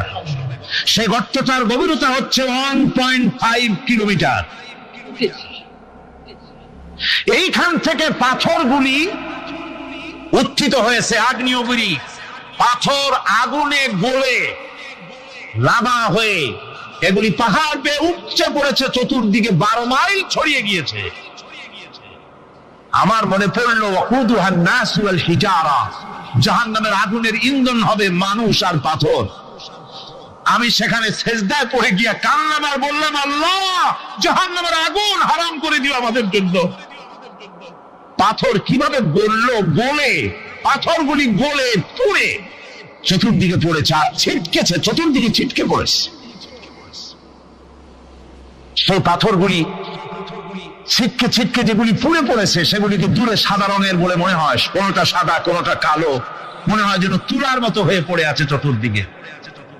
1944 সনে তৃতীয়বারের মতো ভিসুভিয়াস যে অগ্নিগিরি, যে অগ্নি উৎপাত করে, তাতে আশেপাশের 12 মাইল এলাকা এফেক্টেড হয়ে যায়। পাথরগুলি গলে এভাবে বিধ্বস্ত করে দিয়েছে। এখান থেকে এখানে জোহরের নামাজ, আসরের নামাজ আমরা পড়লাম, আল্লাহর কাছে খুব দোয়া করলাম। এখনো ধোঁয়া উঠতেছে, এখনো পাহাড়ের ফাটল দিয়ে ধোঁয়া উঠছে। একজন হাত দিয়ে আমাকে বলল যে খুব গরম লাগে ধোঁয়াগুলি। ওখানকার লোকেরা বলল যে ভেতরে এখনো আগুন আছে, তবে সুপ্ত, যে কোনো মুহূর্তে আবার তা জাগ্রত হতে পারে। আমরা সেখান থেকে নেমে এলাম। একটু কিছু দূর গিয়েই সেখানে হলো পম্পেই শহর। এই পম্পেই শহরটা হচ্ছে ঈসা আলাইহিস সালামের জন্মের 2000 বছর আগে এই শহর তৈরি হয়। ঈসা আলাইহিস সালামের জন্মের 179 বছর পর ভূমিকম্প হয়। সেই ভূমিকম্পে গোটা পম্পেই শহরটা পৃথিবীর মানুষের চোখের আড়াল হয়ে যায়, ধ্বংস হয়ে যায়, মাটির তলায় ভরা হয়ে। আজ থেকে 200 বছর আগে মাটি খনন করতে গিয়ে এই শহর আবিষ্কৃত হয়। পুরা শহরটা খুঁড়ে তারা বের করেছে। 180 হেক্টর জমিনের উপরে এই বিশাল শহর। ঘুরে ঘুরে দেখলাম, গাড়ি চলে না সেখানে, পায়ে হেঁটে দেখতে হলো। প্রশস্ত রাস্তা। আজ থেকে 4000 বছর আগের মানুষেরা রাস্তা বানাতে জানতো পাথর দিয়ে, এবং রাস্তার দুধারে তাদের ছিল ফুটপাথ, পানির ব্যবস্থা, নগরায়নের সব রকমের সুযোগ সুবিধা। তারপরে সেখানে বিচারালয়, এরপরে দোকানপাট, বাজার ঘাট, সবকিছুর ব্যবস্থা রয়েছে। বিশাল বিশাল পাথরগুলি দিয়ে পিলার তৈরি করা। ভাবলাম এই পিলারগুলি, এই পাথরগুলি তারা কিভাবে ক্রেন ছাড়া এত উপরে উঠালো কি করে, আমার মাথায় আসলো না। পাথর কেটে কেটে সুন্দর সুন্দর অঙ্কন শিল্প তারা করেছে। এরপরে ঘুরতে ঘুরতে বাদশার রাজার বাড়িতে গিয়ে ঢুকলাম। সেখানে গিয়ে দেখলাম উলঙ্গ এত মূর্তি, পাথরের তৈরি করা, পাথর কেটে কেটে দেওয়ালে যৌন মিলনের এমন কোন অশ্লীল ছবি নাই যা তারা সেখানে তৈরি করে নাই। উলঙ্গ মূর্তি আর উলঙ্গ যৌন মিলনের অসংখ্য ছবি দিয়ে এই এলাকা ভরা। তখন আমি বুঝলাম আল্লাহর গজব হওয়ার কারণটা কি, এই শহরটা মাটির নিচে হয়ে যাওয়ার কারণটা কি। আল্লাহ পাক জেনা ব্যভিচার যে দেশে বেশি হয় আল্লাহ পাক বরদাস্ত করেন না। দুশ্চরিত্র যে দেশের মানুষ দুশ্চরিত্র হয়ে যায়, জেনা ব্যভিচার বেশি হতে থাকে, আল্লাহ হক করে দেন, গজব দেন। এই গজব এক এক সময় এক এক রকমের হয়ে আসে। কখনো মাটির নিচে দাবায় দেন, কখনো মহামারী, কোন দেশে কলেরা, কোন দেশে জলোচ্ছ্বাস, কোথাও ভূমিকম্প, আর সর্বশেষ এই জেনা ব্যভিচারের জন্য আল্লাহ পাকের চূড়ান্ত এই যৌনতার অশ্লীলতার জন্য চূড়ান্ত গজব বর্তমান বিশ্বের জন্য এইডস। আল্লাহ পাক এই গজব দিয়েছেন। বন্ধুগণ, আমি সেই জায়গা, আমি সেখানে যা দেখলাম যে আল্লাহ পাক পাহাড়গুলিকে কিভাবে উড়াবেন এটা অস্বীকার করার কোনো উপায় নাই। বিশ্বাস তো করতামই, তবে হযরত ইব্রাহিম আলাইহিস সালাম যেমন বলেছিলেন, রব্বি আরিনি কাইফা তুহিল মাউতা, আয় আল্লাহ তুমি মরাকে চিন্তা করবে কেমনে। আল্লাহ পাক বললেন, আওয়ালাম তুমিন, তুমি বিশ্বাস করো না? ইব্রাহিম আলাইহিস সালাম বললেন, বালা অবশ্যই বিশ্বাস করি, ওয়ালাকিন লিয়াতমাইন্না কলবি, যদি চোখে দেখতাম তাহলে আমার অন্তরাত্মা খুব ঠান্ডা হতো। আল্লাহ রাব্বুল আলামিন চোখে দেখায় দিলেন জিন্দা কেমনে মুর্দা হবে, মুর্দা কেমনে জিন্দা হবে, আল্লাহ দেখায় দিলেন, পাহাড় উড়ায় দিবেন আল্লাহ রাব্বুল আলামিন। একথা কলিজার মধ্যে এটার উপর ঈমান বিশ্বাস, কিন্তু আল্লাহ চোখে দেখাইছেন, ঈমান আরো মজবুত হয়েছে, যা ছিল আরো মজবুত হয়েছে। সুবহানাল্লাহ। আল্লাহর ভয়তে কলিজা কেঁদেছে। আমি পাহাড়ের উপরে কেঁদেছি, যার যা হয়ে কেঁদেছি। বন্ধুগণ, আল্লাহ সুবহানাহু ওয়া তাআলা এই জন্য বলেছেন, কুল সিরু ফিল আরদ, আমার জমিন ঘোরো, ভালো করে দেখো, কাইফা কানা আকিবাতুল মুকাজ্জিবিন, মহাসত্যকে যারা অস্বীকার করেছে তাদের পরিণতি আমি কি করে দিয়েছি, এগুলি চোখে ভালো করে তাকায় দেখো। আমার বন্ধুগণ, সুতরাং এই পৃথিবীর অবসান হবে, এই পৃথিবী ধ্বংস হবে, এই পৃথিবী চূড়ান্ত ভাবে শেষ হয়ে যাবে। হ্যাঁ, আরেকটি কথা বলতে হয়, সেটা হচ্ছে যে এই রোম থেকে আরেকটু দূরে 900 মাইল দূরে হচ্ছে সিসিলি, 900 মাইল দূরে। সেখানে এই সিসিলি মুসলমানেরা শাসন করেছিল 350 বছর। সেই সিসিলিতে রয়েছে 360টা মসজিদ মুসলমানদের করা। সমস্ত মসজিদগুলি আজ তালা বন্ধ, একটা মসজিদও খোলা নাই। সেখানকার মুসলমানেরা ওয়াজ শুনতে এসেছিল রোমে। আমি তাদের জন্য পরামর্শ দিয়েছি যে গভর্নমেন্টের কাছে তোমরা দাবি জানাও যে অন্তত একটা মসজিদের দরজা আমাদের জন্য খুলে দাও। রোমের অবস্থানরত প্রবাসী বাংলাদেশি মুসলমানেরা আমাকে বলেছে, তাদের অনেকের বাড়ি চট্টগ্রামেও আছে, আমাকে বলেছে তাদের চোখে পানি আসছে বলার সময় যে চিরময় তাফসীর মাহফিল যখন আসে ওই যেটা কাঁদতে থাকে যাওয়ার জন্য। তো যাওয়া তো সম্ভব না, এত দূর থেকে আমাদের সালাম বলে দিবেন যত লোক আসবে, আর আমাদের জন্য দোয়া করতে বলবেন যেন এই রোমের ভিতরে আমরা ইসলামের আদর্শের ভিত্তিতে আমরা যেন চলতে পারি। আপনারা দোয়া করুন তাদের জন্য।